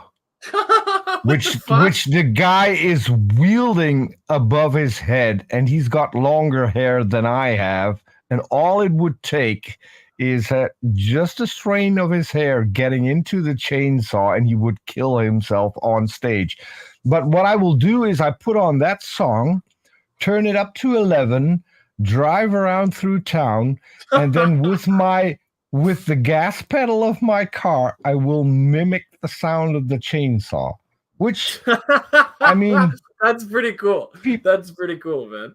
But I can understand if this is like a stress relief thing. Like, okay, cool, dude. We've all got our way, but man, why do you do it in public? Why do you put it on the internet, homie? Hold on. Like, what I do in public because I have to. I have to get on the road. That's fair, I guess. But like, Rob is putting it on the internet, man, and. Yeah, I don't know. I don't do that. I'm really against the like people using the internet as their like personal diary. I have a lot of friends who use Twitter that way, and it rubs me the wrong way. I think you mispronounced diarrhea. Oh no, diary. Oh no, sorry. Diary, yeah, like a personal diary. Nice going, Peter. Anyway. Just Rob why? Just Rob why? Because nothing they say is based in. No, but I mean, Matt Dillahunty is an emotional fool by the way he reacts to stuff. Like, Matt who? It's unhinged. Matt Dillahunty. Have you seen? Yeah, but that's not what he said. The way he was Dillahunty with his Andrew Wilson. Andrew Wilson. Yeah. Oh my God. I like Andrew Wilson. He's a little rough. I do too, but I mean, he just words are hard. What is up with this like? This is the one thing they always object to, is that Matt Dillahunty is just an unhinged lunatic who just screams at the fucking TV. Like, no, dude, you just have to understand. After a while, you just don't have patience for this stuff. Like it depends. It depends. I still have a lot of patience, and Rob was on Ross channel, who's famous for not having patience for this stuff. And Arn had patience with him. And then he trashed Arn in a video right after that, saying that he was the most unhinged person. And while none of the things that he mentioned happened in the video where he was on with Arn, none of that happened. Yeah, and Jazz is totally correct. They have in this video that they made not too long ago, I guess. He criticizes me for getting upset, for going on a 2-hour tirade, which is just, I'm just taking my time with the video, bro. I'm just making sure that I respond to everything you're saying. I'm not going to misquote you. It's also inevitable because you can make 4 or 5 claims in one sentence. If you want to unpack that, it'll take you a long time to unpack it. To respond to what you're saying. Because yes. I don't want to misrepresent you. I want to make sure that I'm saying that I'm answering the question properly, right? But like, if you get upset, yeah, I get upset because you're being disrespectful, right? You spent the majority of that video calling me an idiot, telling me that I was stupid and intellectually dishonest, that I had no curiosity for like you attacked me personally. Yeah, I'm gonna be fucking mad. But they have to, because that is the only way they will feel better. Yeah, it's just projection. Because they know you're smarter than them. Yeah. Well, I mean, I'm not even going to claim that I'm smarter than them, right? I just don't hold bad ideas. Well, the fact that when there's something brought up that you don't know, the first thing you do is Google it, trying to find out what is what. You did that 2 or 3 times already? Yeah, I've done that. Yeah, I do that shit constantly because I don't like putting my foot in my mouth. I'd say that it's smarter than just responding with. I would say it's more responsible. I want to make sure that what I'm saying, because I have a huge thing about being internally consistent with everything that I say and believe. No, you want to learn.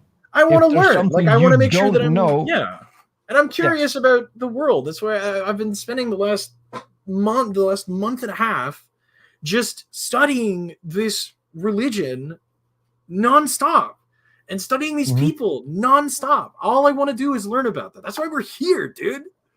Like, but the thing is, like, because he brought Matt's sexuality into the picture with being with the trans. That's what which is totally out of pocket, bro. That's personal shit that doesn't belong in a conversation about intellectual topics, dude. Fun fact. He had every right to get mad about it. Fun fact, we're currently planning a show with Arden. Coming soon on Arden's channel. We're doing a show with Arden. With who? With Arden Hart. Matt Delahunty's the partner. I'm sorry. I'm not caught up on the fucking drama. All I know is that something happened with Matt and he just blew the fuck up on somebody. Okay. No, he was talking about that Matt is in a relationship with a trans person. Yeah. That trans person is Arden Hart. Oh, okay. Got it. That's cool. Are you guys? You're not gonna talk about it, are you? Yes. You're gonna talk about this is a drama thing. You're just no. We're going to talk. We're going to talk about trans issues. So this was an idea of Natalia Reagan. And we've been trying to put this show together. Hell yeah! So we're going to have Dr. Ben, who people may have noticed from The Line, and that's also where Arden comes from. So those are the two experts on the questions that Arden and Natalia have prepared for people. So that's going to be the show. Very cool. I'll have to tune in for that. I didn't get that. I know who produces it, so you'll probably notice in a tweet that's going to happen. Oh yeah. And Andrew brought that into the debate, saying how delusional that is. Now I understand why he took it so personally and stormed off, right? But is he with? I don't even want to know. I don't want to know. I don't want to know. It's fine. I don't want to know anymore. I don't know what. That's all. I don't want it. Seems like I know. I don't want to know what it is. And I always want to ask him this question. I've never given me an answer. Because there's a big. Oh, sorry. I want to address the question you were asking, which is why is atheism become so popular? I think it's because it plays on something that most people like, which is not bowing to any other authority other than the person you see in the mirror. And I think that really... many atheists come to that conclusion. It's sort of in a grand scheme of things, right? But that's certainly not a prescription that anyone is like given. We don't tell people that they are the only authority, right, about life, the universe, and everything. Just that you can define your morality how you like. You have that freedom. No one is the authority on that. Yeah, you can define we have the how science. You see the world. Yeah, we have the science, and you can either accept that or reject it. That is up to you. Yeah, but there's no authority. Even like, here are the facts. You can interpret them as you like. We're just telling you these are the facts, right? Nobody's telling you how to live. I have to disagree. I I have to disagree with that as well, Well, because you cannot interpret them as you like, because you have to interpret them according to the evidence, and you need to follow the evidence to where it leads you. The evidence speaks for itself. Yes, I'm Yeah, right but there what with you you. like, Follow. what you like doesn't come into it. My I mean, in the famous, sense that, like, okay, so the Earth is X millions of years old. Do with that information what you will, right? Like that's no. That's my I'm a my very example live and is let still live about Mary. it. My example is still Mary Schweitzer. She was a young Earth creationist who was working on her doctorate in paleontology. And while she was working on that, she found dinosaur soft tissue that freaked her out because this didn't line up with anything we knew to that point about what was possible. Right. She was afraid to publish it. Her professor told her to go with the evidence and publish what her findings were. And she did. And because of what she found, she's no longer a young Earth creationist. She's still a creationist, but she's accepted the age of the Earth because of her own but findings. Even that is like a perfect example, right? Like, here is the age of the Earth. Do with that information what I'm trying to say is it doesn't matter what you like and don't like. Well, she's still a creationist. She's not a young Earth creationist anymore, but she's still a creationist. So we agree on the facts. She interprets the facts differently. That's on her. I don't give a shit about that. Right? She interprets the dinosaurs as God made the dinosaurs. Okay, cool, whatever. But we agree that the dinosaurs are there. He accepts evolution as well. Sure. Theistic evolution is a valid option. Yes, like, to her, God created. Yeah, God created life, and how that happened. God is powerful enough to do that in every way, so it would fit the evidence that we see. So that's her view. Sure. But the thing she liked at the time was the Earth is 6,000 years old. I found soft tissue in dinosaur bones, which would confirm that it's not old enough. But my other findings tell me how old it is. And that is where what you like is no longer an issue when you have to follow the data. And that's what she did. She was honest enough to follow the data. Right. And we follow the data and the evidence where it leads us. But once we make it to the conclusion, right, how you interpret that conclusion to fall into your theory of everything personally in your head is none of my business, right? Atheists are not telling people how to use this information. Yeah, but what I'm trying to say is it didn't follow to what she thought in her head, and she adjusted her worldview accordingly. And I'm pretty sure that if we have a breakthrough when it comes to abiogenesis, she will follow that as well. And then one would hope if she's intellectually honest. And if she still wants to believe in a God, then she has to come up with another new worldview.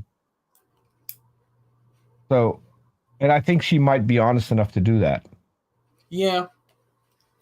I don't know. Maybe this is where you and I disagree on this matter. But anyway. It appeals obviously to our fleshly, human, carnal, worldly desires that, okay, yeah, I like this idea that there's no God, because if there's no God, there's no ultimate moral accountability. If there's no ultimate moral accountability, I can sleep with whoever I want, regardless of whatever happens. If I get AIDS, so what? Eventually, which you can according to the Bible. You can according to the Bible. The Bible says nothing about not being able to sleep with whoever you want.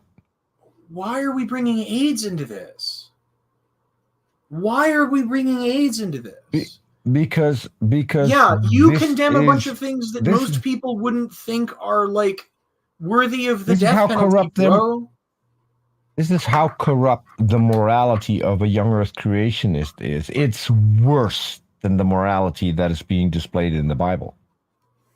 Yeah, sure, but just like this fundamental problem with this is just a thing that I like have a problem with is in the Bible, things like adultery are worthy of the death penalty, man.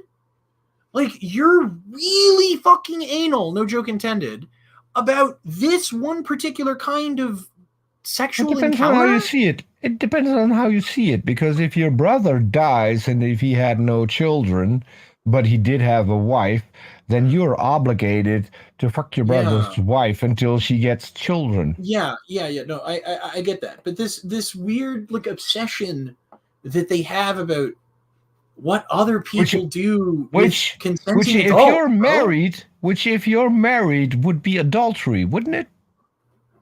Fucking your brother's wife while you're married, but yet the Bible commands you to do it. I don't know, man. So the whole adultery thing, there are some loopholes to that as well. Just the fact that you have a problem with consensual activity between adults that hurts nobody. Mm-hmm. That's my problem. Like, why do you care what consenting adults do in the privacy of their own home? And they do that while reading the Bible that was translated by a king who put in several verses himself, translated verses himself, in order to make the Bible helpful for him to explain to his government that he was bisexual. And he used Jesus famously in addressing the government on why it should be fine for him to be bisexual if Jesus was gay. This is King James you're talking about? Yes. I'm going to have to look this up later. I've never heard of that. You know, live like the devil and party like him too. Yeah, and I wanted to bring something up, which I keep seeing over and over again, and it's what triggered Matt Dillahunty. And, you know, we were talking about Matt Dillahunty being unhinged. Well, before you had Christ, weren't you unhinged too? Not to the point he was. Not that point, though, but weren't you? Well, yeah. I was definitely. You know what Matt Dillahunty doesn't do? He doesn't send married women dick pics. And he doesn't flirt with 17-year-olds. And he doesn't tweet to a good-looking woman saying, well, I'm a married man, but if I wasn't, well...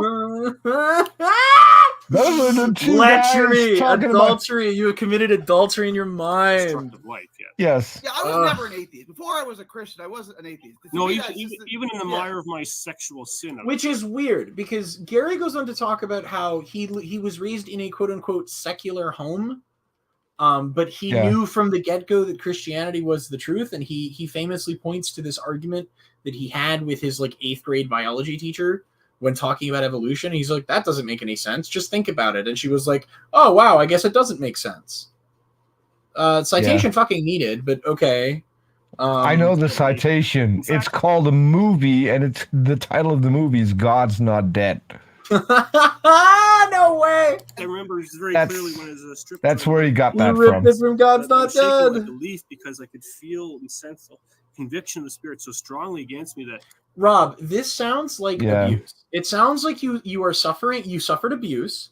You were suffering a guilt that was induced, that was beaten into you, and that you were not able to heal out of. This doesn't sound like a religious thing. This sounds like you escaped an abusive house and you couldn't handle living on your own because you weren't given the tools to do so. You weren't given the tools to make the decisions. I would even go as far as being raised in a household where he was taught some morals, and then he for some reason thought it was cool to just violate those. Well, you can imagine, right? Because if you're taught better, then you will feel guilty if you do something you know isn't right. Hold on. But you can imagine that a kid, right, a rebellious child, rebels against the system that they have been put in. So if your parents are Christian, you rebel by being the opposite of whatever your parents wanted you to be. So if they were beating him with this, and I don't mean beating literally, but I wouldn't be surprised if they're drilling this worldview into him, this idealized like evangelical thing into him, and then he rebels and he leaves home, and what's the first thing he's going to do? He's going to do all of the things he was told not to do, right? He's going to do all of the things that he was told for the longest time that are sins. Yeah. That's trauma, bro. That's a trauma response. And that guilt that you feel after your first moments of freedom from this oppressive system this oppressive family that you've been raised in is part of the trauma response. I've been there, dude. I have to deal with this shit all the time. The only difference is I fucking conquered it. I no longer feel that Catholic guilt that was beaten into me about normal, mundane things. Right? Like going to a strip joint, which is something he mentions at a later, either here or in a different video. That this is when he has this moment when surrounded by strippers at a club, and he runs out because he feels the Holy Spirit in him. No, dude, you're having a fucking trauma response. Like, seek therapy, not God, bro. It wasn't the Holy Spirit entering him. He just had an erection. Or he ran out of money. The girl's like, like, what's going on? Yeah, dollar bills. Yeah. And internally, I'm screaming like, leave. Yeah, that's a trauma response. That's a trauma response, Rob. So it's a self-evident truth, and that's why I don't actually. And this is how this is. You know what? This might even be it. This might be why he keeps doubling down on it, is because it's all a trauma response. And if he looks back at it, this is a sunk cost fallacy, is what it's called. This is the gambler thing. Right? No, I think it's as Paul said. They're suppressing the truth and unrighteousness. Exactly. Yeah, because we're purposefully beating on your religion because we know that your religion is true. That makes so much sense. We're suppressing things that we don't believe in. Yeah, we're suppressing the truth about a thing we don't. Yeah, right. Talks about people who consciences have been like seared as with a hot iron. Like, when I take that to mean is like people who have turned their back on God for so long and for so consistently that it's like a slow grind where they're chips away. Like, say for example, if I'm holding a plastic ball that can just like, and all the time that ball is gone, and I've got no moral compass. No, that's not how plastic balls work, Rob. Rob, you can punch a plastic ball. It's not going to be gone at some point. You have to punch a very, very, very long time. When you step away from religion, and I know this because I went through it, right, personally, and I know that many other atheists can attest to this experience. When you step away, it's fucking scary, and yeah, over time, that's gonna chip away at the religious the amber coating around your psyche. Right? The thing that you had been trapped in for so long is slowly chipped away by realizing that the real world doesn't operate the way that your religion told you it did. And so you start to develop your own way of living. You develop the moral compass for yourself, not for other people, but for yourself, right? You get to determine what is right and wrong for you, what you are willing to put up with and what you're not willing to put up with. You find your own way, man. That's part of being an individual. This is the one thing. That's the biggest problem. Yeah, that's the biggest problem. Well, because your religion will become part of your identity, and once no longer believe, you can't. Yeah. When you come to a point where you no longer can believe in a God, then you are faced with one of the biggest problems you could ever face, and that is you need to let go of part of your identity. And how are you going to do that? Yeah, Rob said this to me on a stream once, that he would be, if he found out for sure that there was no God, he would be extremely depressed. He would feel like there was no purpose in his life. That is what I'm talking about. When the religion entrenches itself as a part of your identity, your personhood, right? That's the most dangerous part, of the most insidious part about it, is that it causes you so much pain to let go, and it's so much easier to just hang on, right? Because otherwise you're sacrificing this part of yourself that you've poured so much energy into creating. Because identity is important, man, and it takes a long time for you to find who you are. And if you find that person in God, and then are told to God that the thing that you spent your life dedicating yourself to doesn't exist, and it doesn't act in the real world, and then what you've done is a waste of time. Yeah, man, that's going to be fucking terrifying. There's nothing wrong with having that fear, Rob, but you do have to face it. And you don't have to face it alone, dude, but don't listen to snake oil salesmen like fucking Gary, who have just like they've just doubled down on it. You know what a telling thing was when he sent this woman a dick pic and she called him out on it. One of his first responses was that she told him that he was biblically sound, and his biggest worry was if she now thought that he was no longer biblically sound. What? That to me was mind-numbing. What? He didn't care. He didn't care about her and what that picture did to her, and the fact that when she opened up her DMs in the morning, he was there saying, "Good morning, sexy." Oh, jeez. He didn't care about that. He only cared about her opinion of him, whether or not he was biblically sound in his videos. That is disturbing. That's a level of narcissism that can be dangerous. I think it's just the thing that he's attached himself to. Then this is the hill he has chosen to die on. No. He says when you said that if he would discover that there is no God, then he would be depressed because now there was no purpose. He is now so convinced that his purpose is to be an apologist that is the only thing that matters. Yeah. Yes. And that's why he's doing all these live streams to validate himself, because he has You think he might be having a crisis of faith or something? Like there was something that happened recently? No, he doesn't want to do anything with his life. He doesn't want to learn. He doesn't want to put in any effort to get his life on track.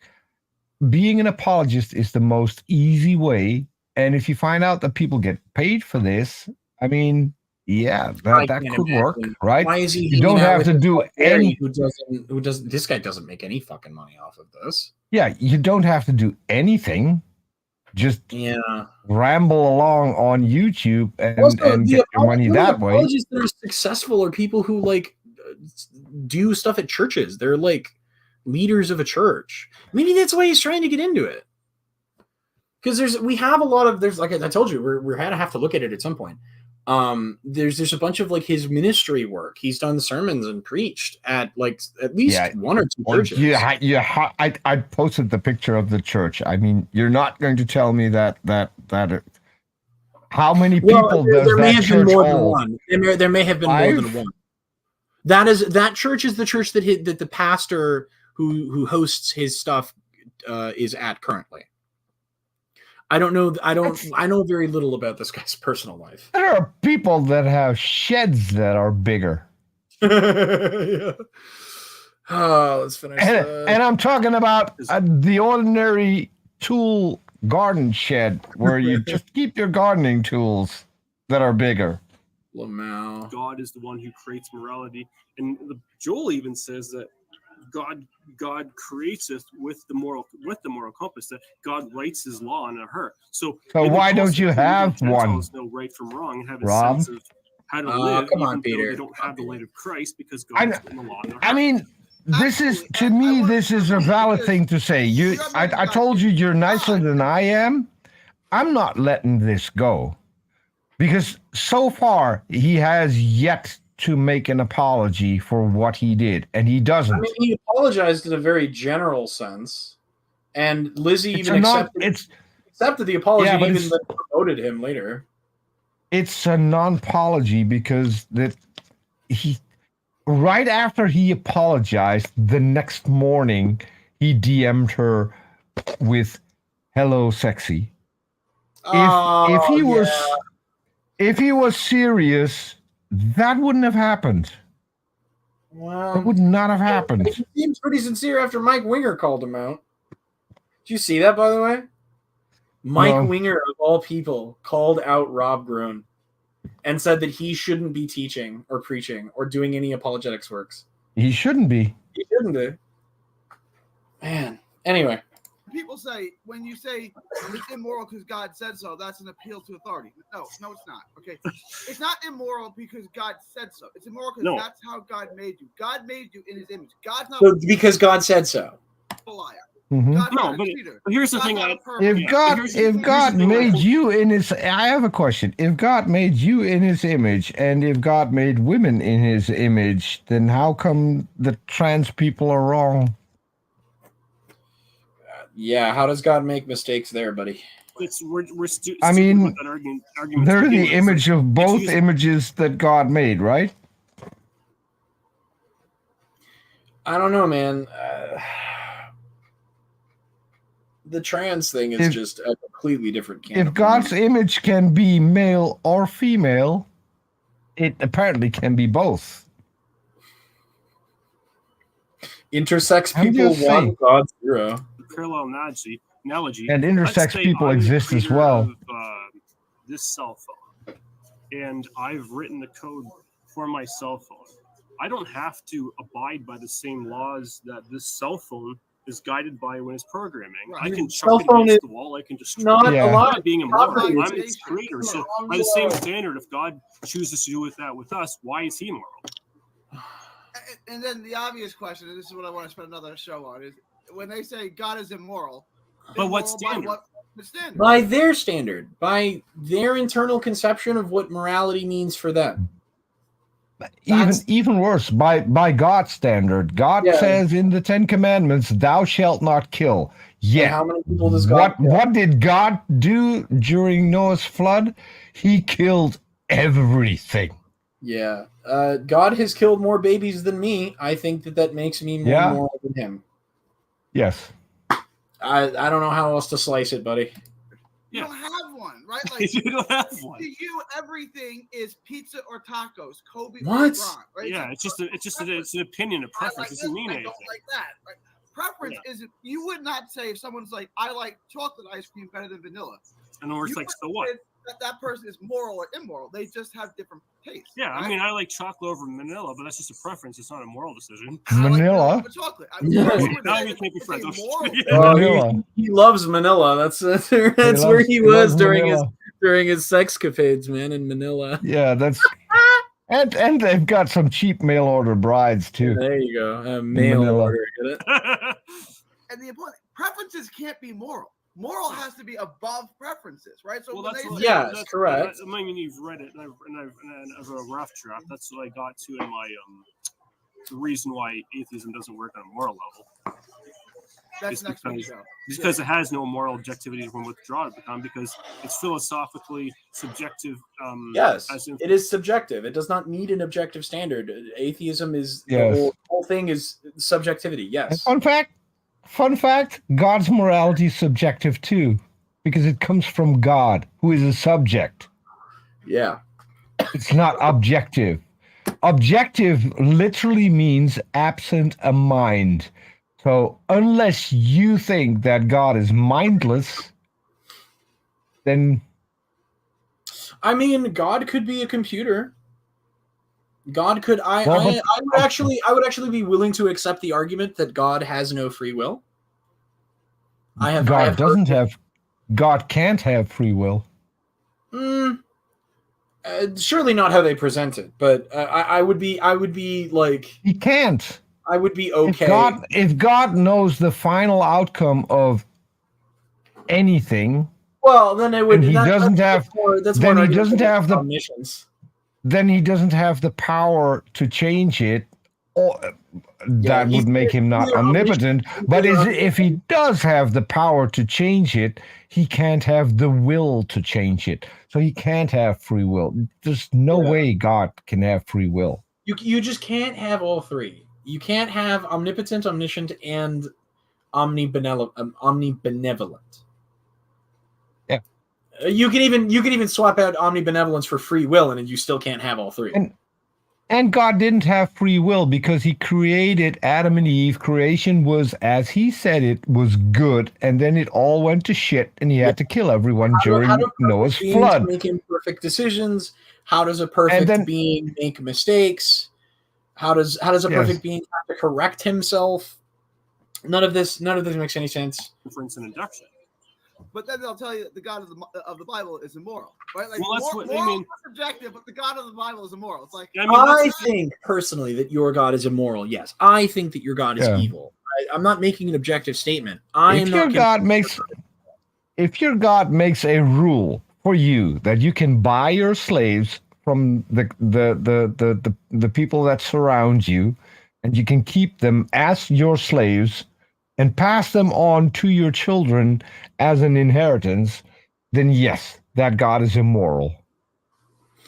Again, if you happen to not like slavery, then yeah, your God is immoral. But if you think slavery's fine, okay. If you think you can beat a guy up to the point where he only dies after 3 days, yeah, and then there's no punishment, with an inch of his life, totally fine. Yeah. I mean, if you're cool with that, man, if you're cool with human sex trafficking, if you're cool with genocide and war crimes and starting wars of aggression for no fucking reason, that's cool. If you think a guy can have his way with an unbetrothed virgin and then pay off dad with 50 shekels and marry the virgin, wow. I just that's what Frank Turk basically summed up Christopher Hitchens, the late British. One of my favorites. I don't know if you're aware of this. If you think that as a man you can have your way with animals and make them into your partner, as God suggested to Adam, who refused all of the animals, which resulted in the creation of Eve. Just saying. Bestiality is fine according to the God of the Bible, but Adam didn't fall for it. One thing Adam did that was good. I live in a place that is simultaneously vast majority Christian and one of the last strongholds for evangelical Christianity, and simultaneously in the one state in the Union where bestiality is not explicitly illegal. And evangelicals voted against making it illegal.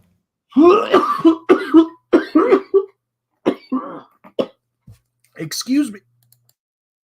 Light up another one, Kim. He said, if I could sum up Christopher Hitchens' life in one sentence, it would be, I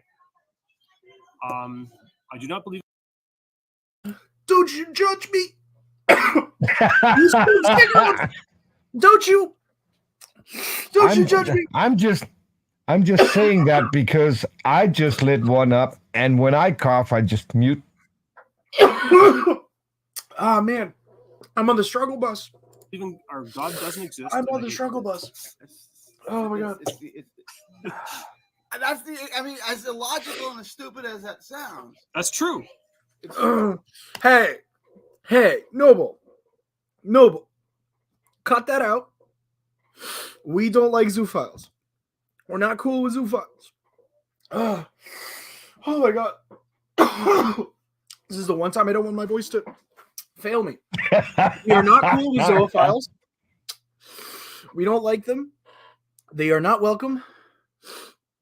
And anytime we find out, and I fight zoophiles on fucking Twitter, anytime that furries find out there's a zoophile among them, they are viciously removed. Yeah, I'm good, man. My lungs just suck. I did not roll the genetic lottery. I got a bad constitution roll. Right? Where I think too is that, I believe this. It's like every atheist believes in subjective morality. And no, not all of them. There are plenty of atheists who believe in objective morality. They just ground objective morality differently than you do. Happens to them. If their spouse cheats on them, I don't think they're going to be okay with that. Someone keys her. Well, hold on. Subjectivity doesn't mean rules for thee and not for me. It means that my system is not your system, right? That we all have different systems.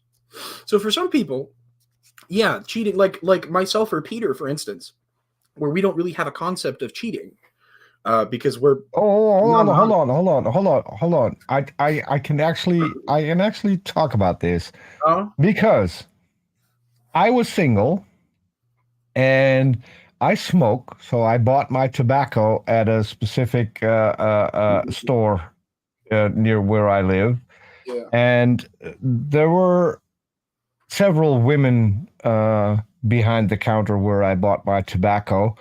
The one in charge was a very, very cute blonde who was 17 years younger than I am. Oh. She took a liking to me, and I managed to hold that off for a year, and then I fell for my own lust and said, okay, let's have a date sometime.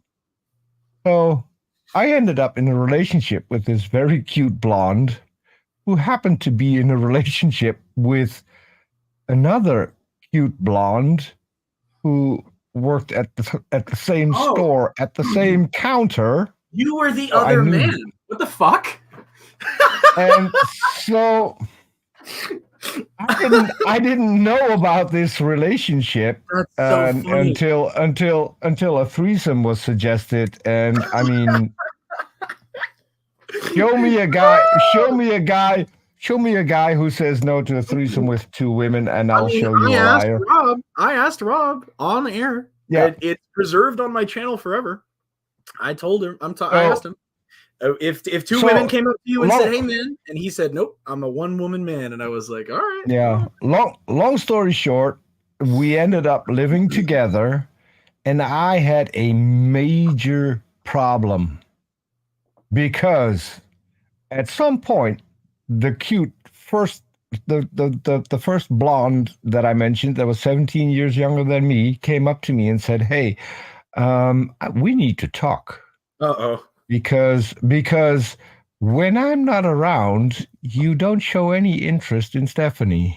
And I said, yeah, because it feels like cheating when you're not around. And so I don't do that. And she said, but that's not how this works. Stephanie. Yeah.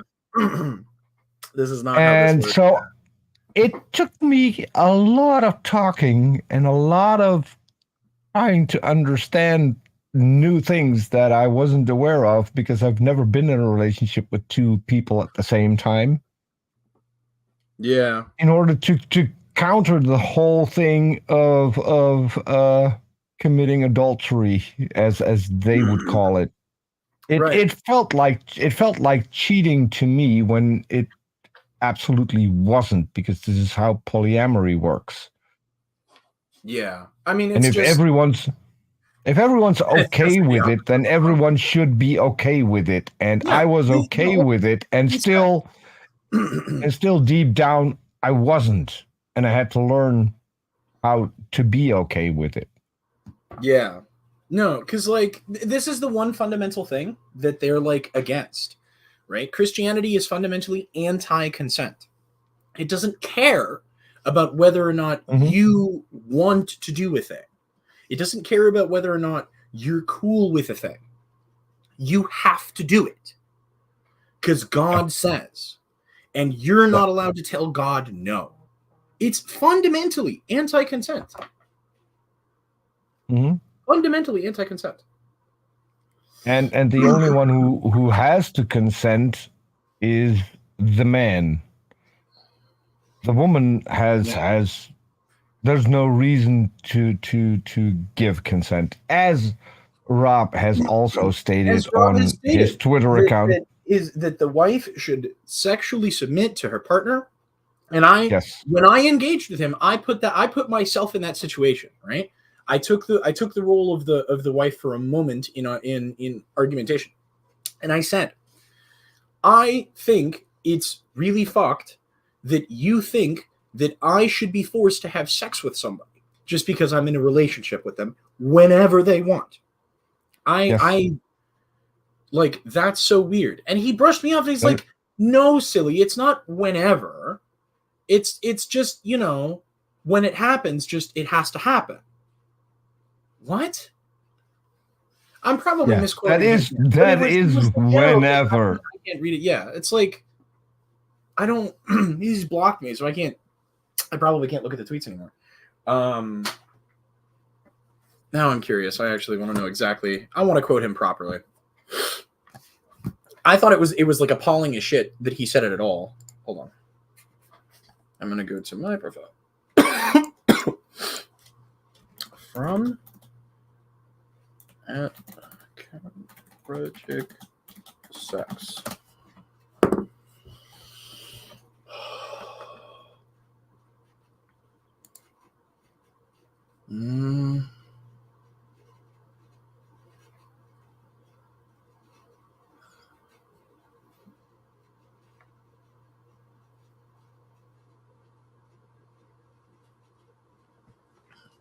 Yeah. So I said, no, I was not. Every relationship I've ever had was based on consent and mutually voluntary association. Never once have I been told that my participation in a relationship meant I was to make myself available for sex whenever and wherever my partner desired it. And because he has blocked me, I cannot reread what he said to me. It's so gross that this is just how he thinks marriage has to work.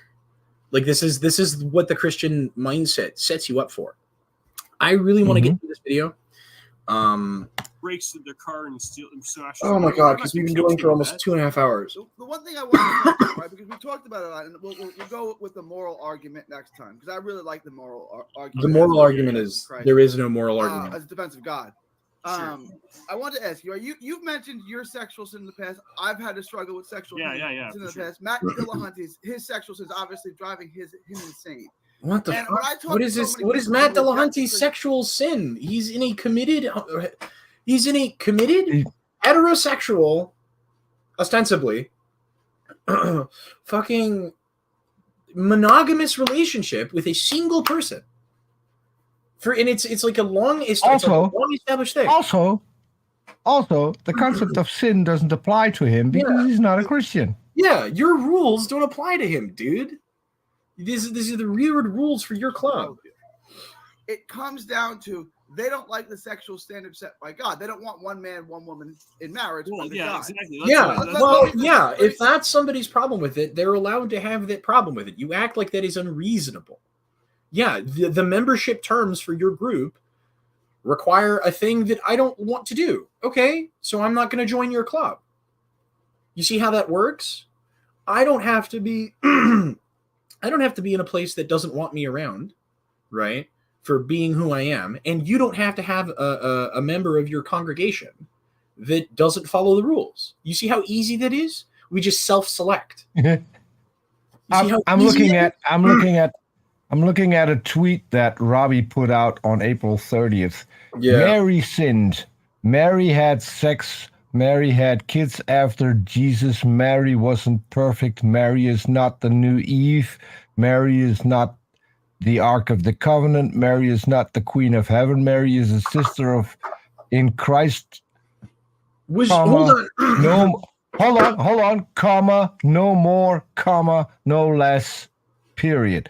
The commas and the periods I mentioned are the only ones in this entire sentence.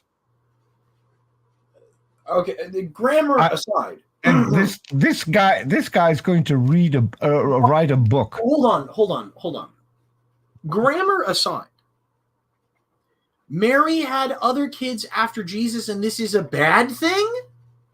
Mm-hmm. How so? He was not monogamous with God, I think. What? I mean, God impregnated her with Jesus, right? So if she had sex with any other guy after that, that was adultery. It's an immaculate conception. She didn't have sex at all. Yeah, but she had sex afterwards. So okay, and that was adultery. Married, right? That was I thought she was already. Jesus is the church, right? That's not God himself. She was already married when she had Jesus and when she got impregnated with Jesus. Wait a minute. So if Mary is supposed to be in a committed relationship with God for having been the father of Jesus, who is her son, who is also God because God the Trinity, does this become incestual? Is Mary expected to be devoted to Jesus? Is this what? At this point, I like to revert people to a song which I think the best version is done by damn, what's his name? I don't like this one. This is a strange feeling I'm having, Peter. I don't like where my head is going. This is a bad situation. Who were the four outlaws? So you had Johnny Cash. It was Johnny Cash. Johnny Cash was what? He was a blues singer. Johnny Cash, of the Wild West? Or are you talking about the Rat Pack? What are you talking about? No, the Outlaws. Johnny Cash was. I don't. Which Johnny Cash, Waylon Jennings, Chris Christopherson, and who was the fourth one? Who are these? I don't know any of these people except the guy that made the song. I won't. Willie Nelson. Willie Nelson has the best interpretation of that song, and the song is called "I Am My Own Grandpa." So go listen to that, and then God being Jesus being, it all makes sense. It all makes sense. That's the. Let me just finish my question real quick, right? In the Bible, it says sexual sin is the worst sin because you sin against your own body. Yeah. I thought the worst sin was sinning against God. What? How do we get kids? But even, like you said, strip clubs. I had strip clubs, right? We inherently know these things are wrong, right? Yeah, I mean that's what the conscious God that creates us with. If your conscious functions properly, like for example, I remember many times in my. Can you pause for a second? Does anyone know where strip clubs are mentioned in the Bible and where it says that you can't go to a strip club? Because I'm blissfully unaware of that verse. So if anyone can rail against prostitutes, isn't like being a prostitute sort of explicitly not okay in the Bible? The opposite. Jesus actually accepted a prostitute. He reformed a prostitute. He said, "Go and sin no more." And told others not to judge her. Well, yeah, because she was renewed in Christ, right? So that's like she's been reformed. But I don't know that like prostitution is explicitly condoned. It is condemned, I think, at least once. Well, yeah. Let's talk about Hagar. Hagar, remind me about who Hagar is. Hagar was the slave of Abraham's wife. Right. But that's Old Testament. They would say that the Old Testament is different, right? Yeah, but I'm trying to steel man the position here because this whole like because the unchanging God changed in the New Testament. That's how that worked. Well, that's they would say that Jesus didn't change, but he fulfilled the law or whatever. Well, but God doesn't change according to the Bible, right? God is and will always be, and God is unchanging. It says that in the Bible multiple times. Into a pillar of salt. And then I think I know who you're thinking of. Bible pillar. No, that was Lot's wife. She was turned into a pillar of salt because she looked back to Sodom and Gomorrah, which was a no-no. Yeah. And then obviously that led to one of the funniest things in the Bible where Lot's daughters made him drunk and then both raped him because they wanted to have kids and there were no men left. Yeah. I mean, I guess that was cool. That was cool with God too. Lot was one of God's chosen men. He was a godly man, and then a lot of God's chosen guys end up getting real like hurt by all of this. It's a recurring thing. It's a recurring thing, right? Because Noah famously showed his genitals to his kids. What? I mean, the guys God thinks are good guys. Abraham, having sex with his wife's slave. Lot having sex with his daughters. Noah David exposing killing himself the to dude, his taking his kids. wife. Oh man. I mean, or sorry, he rapes his wife first and then kills the dude. Anyway, we got to finish this. I have to be done with this. In isolation, I'd still feel I will guilty. do more of these. I'm gonna do this series live. I don't care. I'm not gonna get graphic here, but the first time as an adolescent or whatever, the first time you masturbated, you knew it was wrong. Oh right? yeah, You felt guilty he's not gonna get graphic. No, dude. Hold on. He's not gonna get graphic. I mean, I was on one of Rob's live streams when someone did that on camera. Yeah, I remember that. That So, was not cool. Dude, was that you, Gary? The only reason that you felt that the first time you masturbated that it was wrong is because you had been told that it was wrong your whole life. You were brought up and conditioned you were like emotionally primed to feel that guilt. This is and yeah, there is like, why does the discomfort equal wrong? Yeah, certain things are uncomfortable, but that doesn't mean you have to like have an overtly emotional reaction about this constantly, right? And also, there's nothing wrong with masturbating. It's a perfectly normal, like reasonable thing for teenage boys to do. Everybody fucking does it. There's nothing wrong with it. It's natural. It's normal, dude. Who gives a shit? Nobody cares. Well, but you guys are there. Hold on. Yeah. So I make memes every once in a while. This one is from, I think, 2016. So if you want to make me full screen for a second, there's hold on. There are laws against having a tattoo and masturbation, and so no,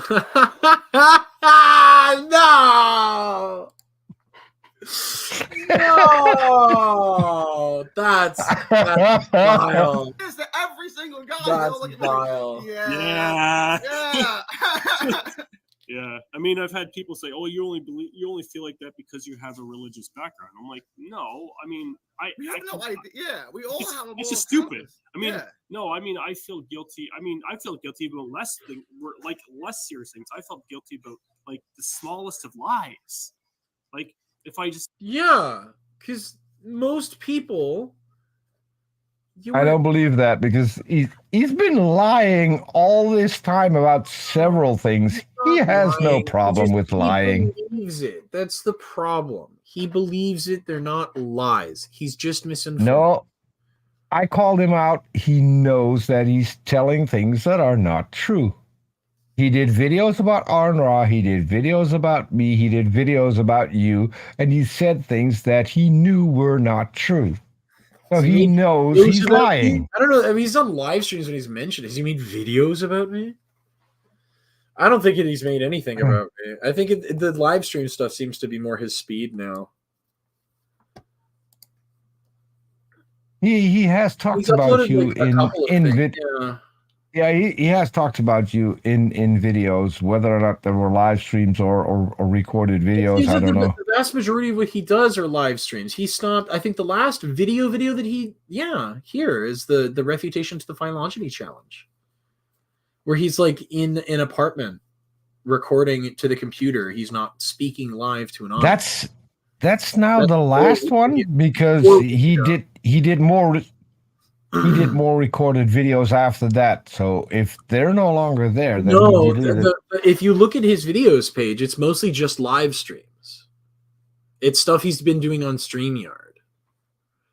No, so if you go on YouTube, there are two different pages. One only has live streams, and the other one only has uploaded videos, which is called videos. Yeah. But it seems like he's clipping and uploading separately. Like most of these seems like they were live streams first, and then he downloaded, clipped them, and re-uploaded them. Right? No. So because he's an idiot and he doesn't know how shit works.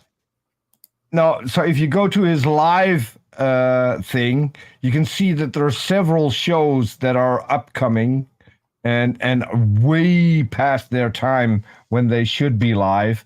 And then that's where he, instead of going live, he recorded them and then downloaded them and uploaded them to YouTube. So they were basically live streams, but then uploaded as normal videos. But that's because he can't do tech. He at some point he thought that going live on YouTube was the same thing as sharing a screen. I'm not kidding. Weird. Anyway, we have to finish this. Said if someone asked me like, were you like, hey Rob, were you at Tim's? Like, no, and I was. I still feel guilty about that, even though there was no consequence for it if they found out or not. Right, and maybe there's no consequences because there's nothing wrong with it. So you feeling guilty about that is indicative of the environment that you're in and the people that you have entrusted with telling you right from wrong. I love the pauses, by the way. Yeah, those weird random pauses. Right, and I mean Gary sticking out his tongue and Rob making an O face. That was a great pause. Yeah. Lying, you were made. God's not a liar. No, he's not. He made you not to lie. So when you lie, it negatively affects you. And why would he make us with the ability to lie if he didn't want us to lie? This is ridiculous. Why does he lie in the Bible if he can't lie? Lying is bad for you. Yeah. And if lying was good, why would it cause so many health problems? Why would it cause health problems? Why would it health problems? What risk involved in lying? And there is. Like this is not my opinion. You mentioned before. You said you could lying causes health problems. How much pornography screws up your dopamine levels? Yeah. Because what pornography does is it raises your dopamine levels to like. This is pseudoscience. This is pseudoscience. Oh medicine. You didn't get to it in This is just alpha male bullshit on the right wing. This is not real. Please. This is not. I forgot what it was. The video that you had up at first when I joined. In that, there's a part where they say that part of the brain, and I think it was the frontal lobe, it shuts. There's no activity in that part of the brain when you're an atheist. Yeah, I got about that far, and I was like, "Oh my god, what is?" Wow. No, dude, I'm sorry. This is just so dumb. And then as soon as it's over, when you've done the job, it plummets. Not at the level that it starts out, but it goes way down. It's like a roller coaster of a chemical. No, you just probably have an emotional dysregulation issue. You probably are just not properly emotionally regulated. And if your penis doesn't go down after you've done the job, you should go see a doctor. If the erection lasts for longer than 4 hours, seek medical advice. Yeah, you go see a doctor. Like pornography pornography will screw your brain chemistry. No, it won't. I think Rob's about my age, and you think when we go back when we were kids, it was hard to access pornography. Who cares? It was. I mean, it's like not anymore. And no, I mean, I probably would have been late teens, early 20s by the time I could access porn online. Right. Before that, it was like this video in this corner. How does Gary know all of this? It's easy to get to porn. How do you know this, Gary? Well, if you're not, the internet and its bounties.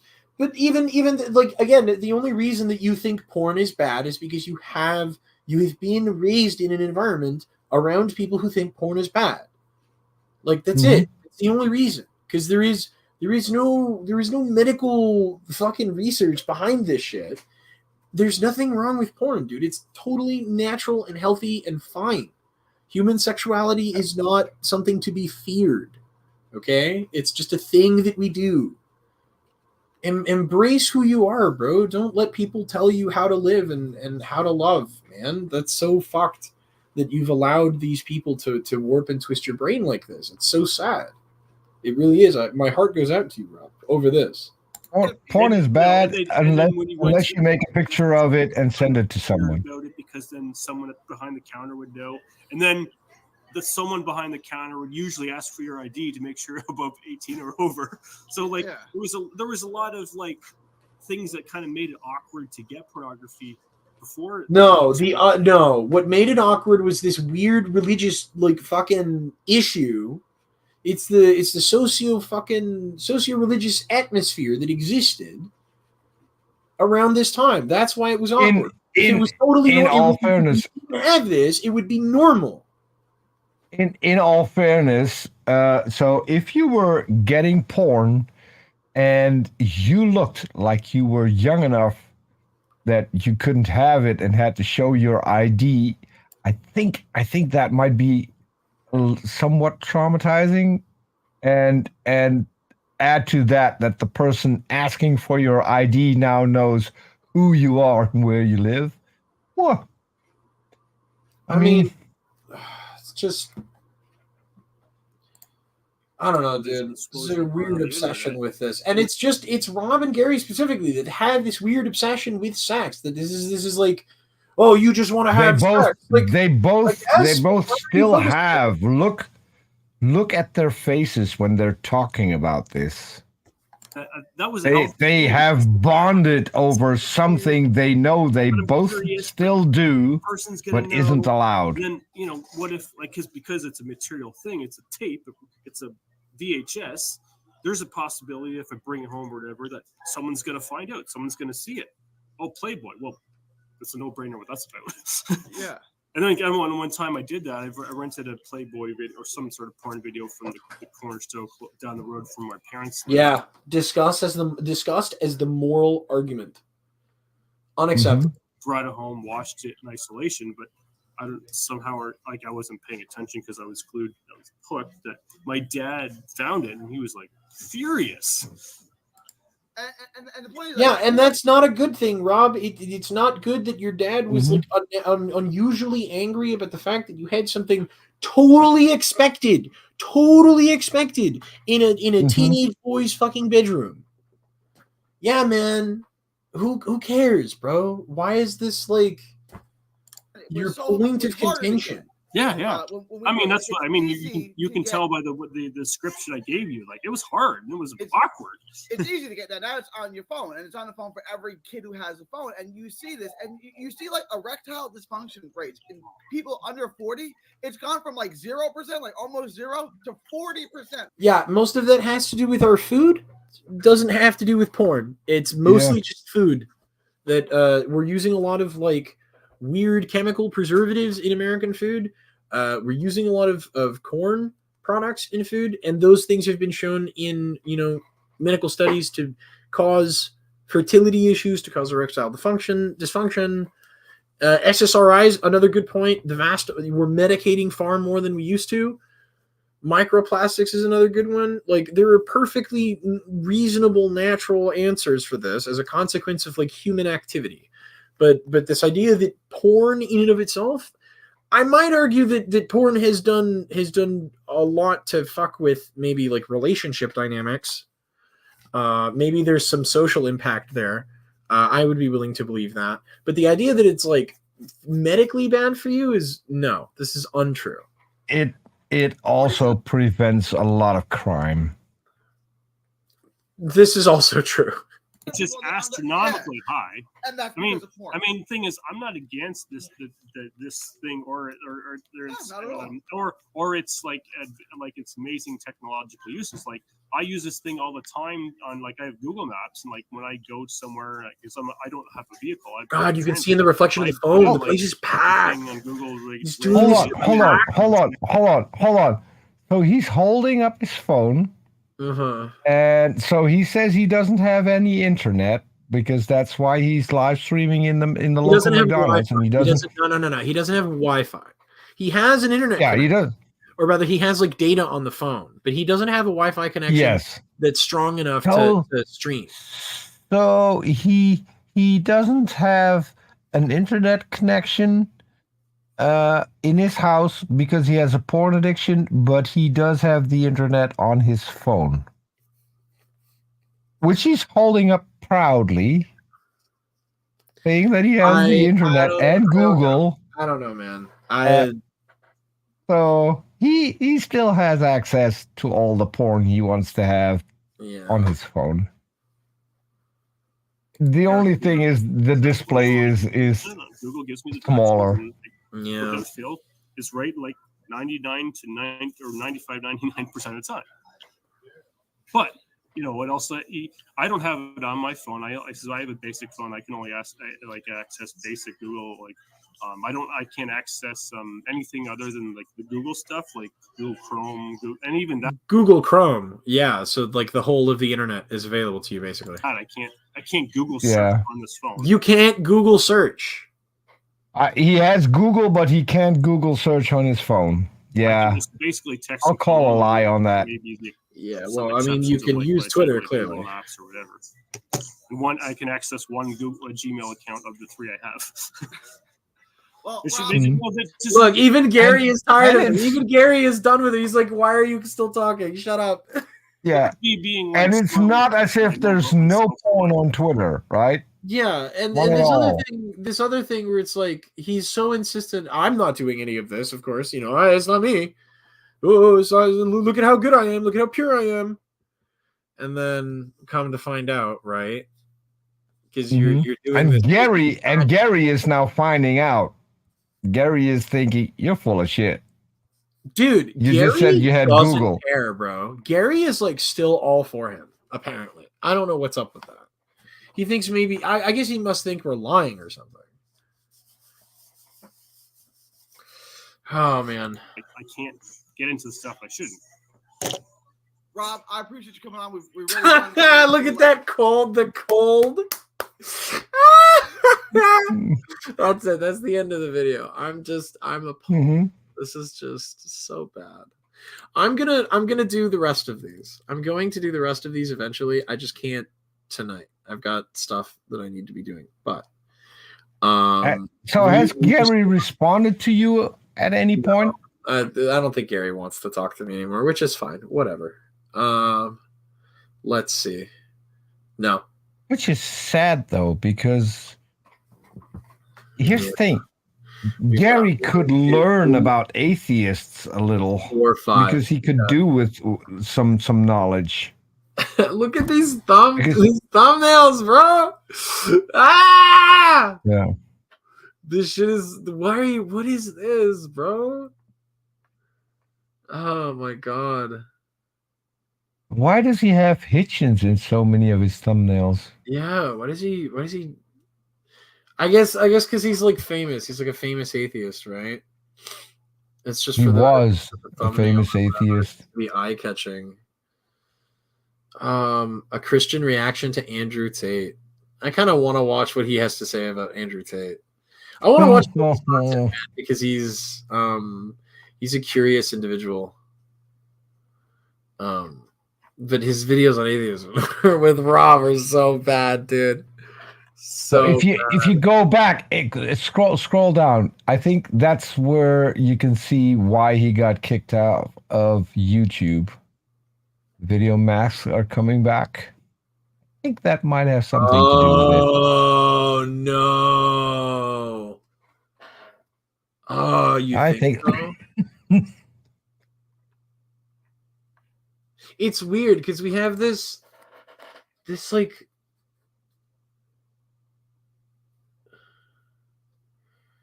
weird, like this is like we hate Fox and we hate the government from the right, which is like super weird to me, but whatever. These guys are like One America News types, the Epic Times type. He debunking David Pakman. That's weird. Devil jokes about sexual immorality. Hold on. Twice divorced Nance Mace. Hold on. Can you go back? Yeah. Twice divorced Nance. Yeah. So that's not okay. Remind me, how many times did Trump get divorced and cheated on his wife with the next in line?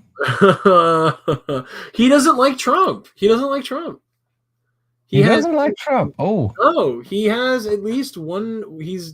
Hold on, I need to find it. Why do conservatives simp for Trump? Right there. He doesn't like Trump. He hates Trump from the right. Yeah, this guy has weird political positions. There is some good in Gary after all, apparently. I don't know that disliking Trump qualifies you as good. I think it qualifies you as at least rational on the Trump question. I dislike Trump. I am not satisfied with the vote I cast for him. I will not be voting for him again. I don't think he did the right thing. I think he did a bunch of fucked up shit that he said he wasn't going to do. Yeah, and he said today that he was too nice during his presidency, and if he gets reelected, so I don't. If he gets reelected, that'll be the end of the democracy as the U.S. knows it. No. I don't. I'm not buying. I'm not taking this doomer black pill. No, everything is going to be fine. It's just you're just going to get four more years of like this hysterical fucking news cycle. It's going to get any better. It's going to get far worse. The divisiveness of his. He got away with everything so far. He's going to push it to the limit to where he can stay president indefinitely. That's not going to happen. It is. The problem is not that he is too far in one direction. The problem is he is outside the like Overton window for a large percentage of the population. That he, as a political outsider, doesn't fit into the political model. And so everything he does is controversial, right? Because he's not a politician. I don't like his positions, but he doesn't have a brain. The Trump derangement syndrome is real, dude. People give this guy way too much credit and way too much power. Mm-hmm. Like, I think a lot of the like outrage on the left is manufactured. I think it's unwarranted. Like, you cannot.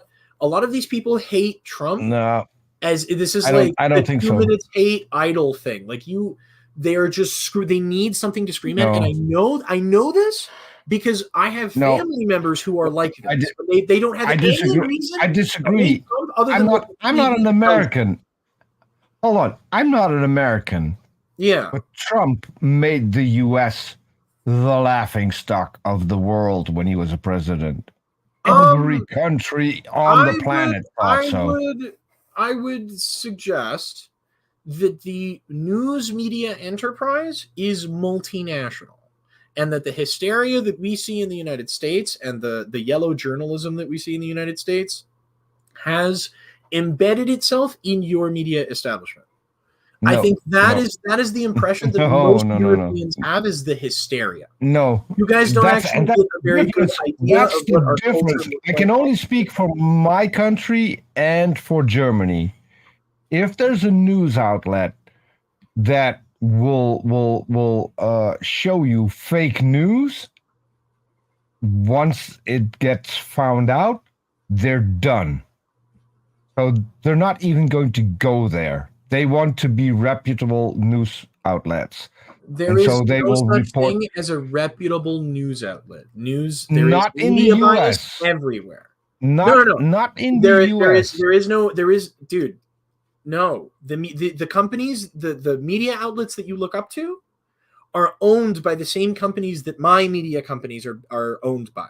It is one establishment. In your country, but not in the Netherlands, not in Germany. Yeah, all newspapers are propagandists, bro. All of it. No. They all have an agenda. The job is to look at all of the multiple media outlets and pull the essential information out, remove the spin, and then combine it and make up your own mind.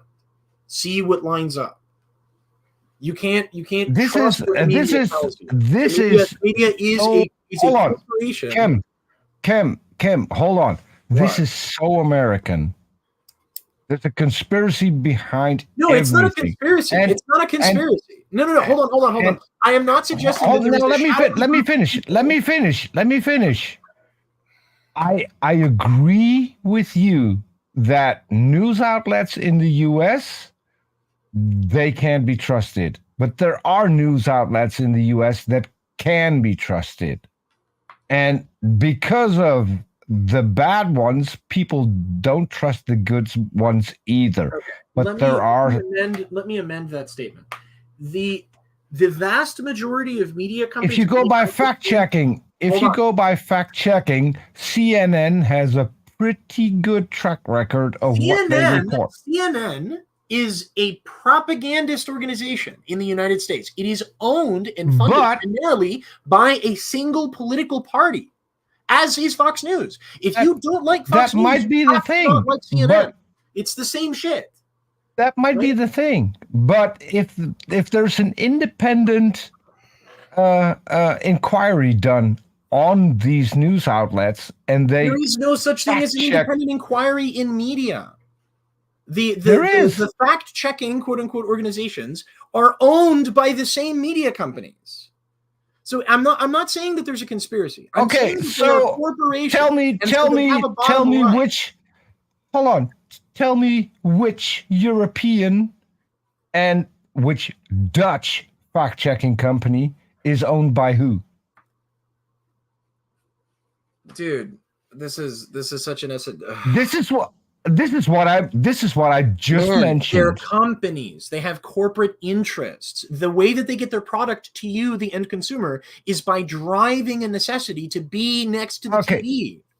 Here's area farming. That's the business. Hold on. The thing that I'm talking about was a university in the Netherlands that fact-checked news outlets are corporations too, man. They also have corporate interests. They're in bed with media organizations. Where do you think media people come from? They come from universities. They come from university alumni. You have to have a degree to be able to be a journalist in most countries. It's all so business, the university in my hometown, the university that brought you Wi-Fi and Bluetooth. Yeah. Which company is that owned by? It's not that it's owned by a company. It's that it is a company. That university is a corporate entity which has a bottom line, which means that they are going to do things that make them money. It's not a company. It's a public university, which is still under government law. Your government is a corporation, man. It needs to make money. It has corporate interests. It is the same thing all the way up. You actually think that we have the same political system as you have in the U.S.? You actually have an inferior system in this case. You have a national bank. You have a centralized banking system, an internationally centralized banking system. You guys are in the Eurozone. Multiple countries are governed under a single economic system. What do you mean, dude? The whole fucking thing is a corporation. You're so woefully misinformed. Honestly, you are. What do you mean, man? That's just how the modern world works. We live in a capitalist system. No, you live in a capitalist system. What? You're telling me you can't buy and sell things, Peter? Come on, man. That's capitalism. We're talking about countries that have a limit on how much money you can spend on campaigning to prevent companies from owning politicians. Do you have that in the US? Do you have that in the US? Do you have state media in Europe? Do you have media organizations that are owned by the government? Because we don't have that. No. So what about the BBC? Is the BBC? I don't know about. I don't. You asked about me. The BBC is not Dutch. In Germany is another good example. That's Deutsche Television, right? We have. So what we have in the Netherlands is public TV. That public TV is run by people donating to that network, and if the people don't agree with what the network is putting out, they will cut their donations. Yeah, I mean, if it's public access, sure, like PBS here, sure, there are public access television, but most of your national media is corporate, which means it needs to make money, which means it needs to make sure that you watch, because ratings are how it gets money. We have that too, but yeah, they well, still I'm have. not saying that the media is wrong. I'm saying that you shouldn't take what they say at face value. Take it with a grain of salt and understand that they're selling you a product. Don't immediately trust them. Sure, there are slightly more trustworthy, like I would trust the AP over CNN any fucking day, or the Hill over Fox News, right? But the Hill has the same problem that Fox News does, just to a lesser degree. But this is a completely... we currently have one. It's not a network. They have some time on one of the public networks, a very small amount of time, and that could be comparable to I think Fox News in the U.S. And they are about to have their license taken away because of the misinformation they put out. That's even scarier. What the hell? No, that's not scary. Your that's government not scary. Hold on. Your government telling a news organization that they're not allowed to speak to the people? That's insane. That's even worse. If they're putting out misinformation, the government's job is not to figure out what is misinformation and what isn't on most things.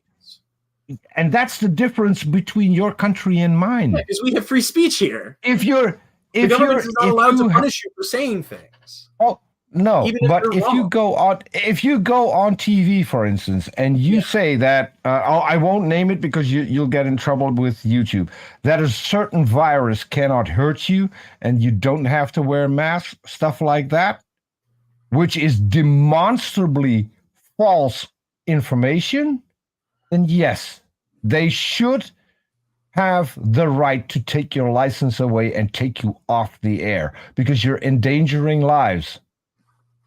I don't give a shit. I don't give a shit about free speech because free speech comes with consequences. And if the consequences of your free speech is that it's going to be limited because you're spouting misinformation, endangering other people's lives, I have no problem with them taking you off the air. Who decides what misinformation is? Science. Okay, as long as it's not the government. As long as the government will go by the data that the scientists provide, doesn't it? Not always.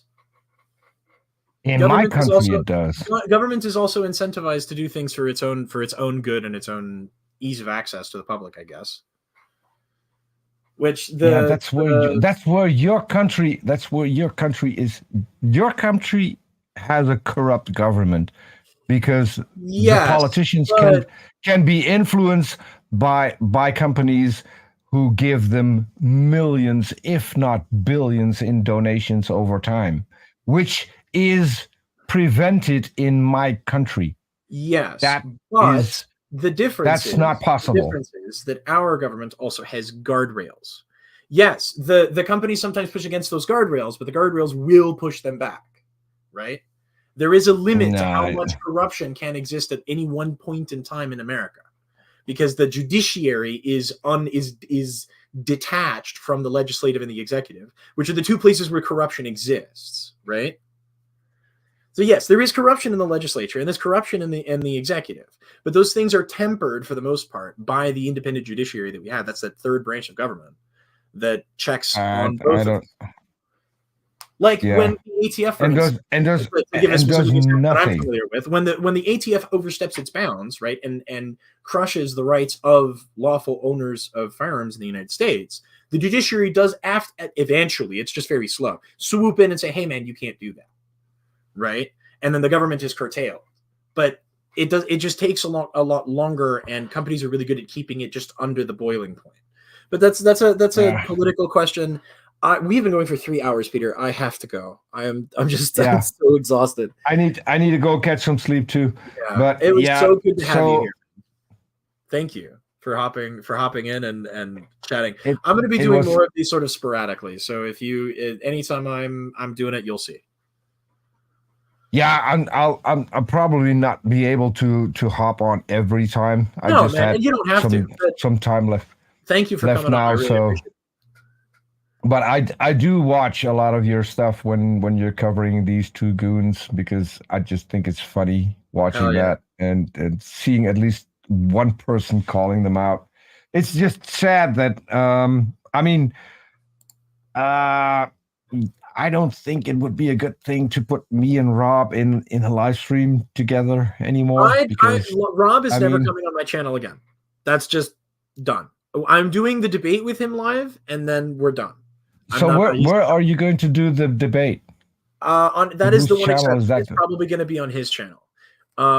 If Gary agrees to not be a dick about it, if he is going to be a dick about it, then I'm not going to play ball. He doesn't get to impose I don't think rules on I don't debate. think His I role don't is to be think a moderator, Gary not I to don't tell me think that what I Gary want. has the capability of being an unbiased moderator. We'll honestly, see how it goes. But I gave Rob my word that he could have the debate his way. Okay, he can have the moderator. I told the moderator of your choice. I gave him my word, and I'm a man of my word. I'm not going to convince him to change the rules. I just expect Gary not to be a dick about it. Okay, so, but anyway, I'm just saying that if you're going to go on there and the moderator, like Gary, decides that you've lied for 3 times, he's going to cut the debate. Okay, I would think that's done. I will voice my opposition to this. It will be very obvious to anybody watching what's going on, and I'm not going to sit there and fight him over it. If he wants to cut the debate, he can cut the debate. I'm going to be like, okay, I did my piece. I'm done, right? And that's the last time I'm ever debating Rob, or I'm doing it. What I would do if Gary is the moderator, and if he wants to cut that after what he calls 3 lies. I think you can put in a disclaimer that he has to show on screen the data that, first of all, you know it was wrong before you said something. You said it anyway, and he has to prove that you had an intention of saying something that you know wasn't true, because that is what a lie is. And if he can't come up with all of that data, you haven't lied. Yeah, but he will struggle. He will struggle to find things where you said something that was demonstrably not true. I don't know that I can get him to agree with that. I'm just going to be like, listen, dude, if you do this, like, you've conceded intellectually the debate, because you're not even allowing the debate to take place. You're just going to cut me off in the middle of my opening statement and tell me that I'm lying. Like, that's not your job, bro. But whatever, we'll see what happens. I need to go. Yeah, Peter, thank you so much for coming on. Thank you for being here. I will definitely. Thanks for having me. And hopefully we can keep doing this. I'm going to go over the rest of Gary's stuff. I'm gonna find the nicer tidbits, and I'm gonna see if I can put that live, because this guy needs to be investigated. There's a can of worms here. I know there is. Anyway, a can. Maybe a 10, maybe a small 10. All right. And I would go with a barrel, but a barrel. End stream. Several.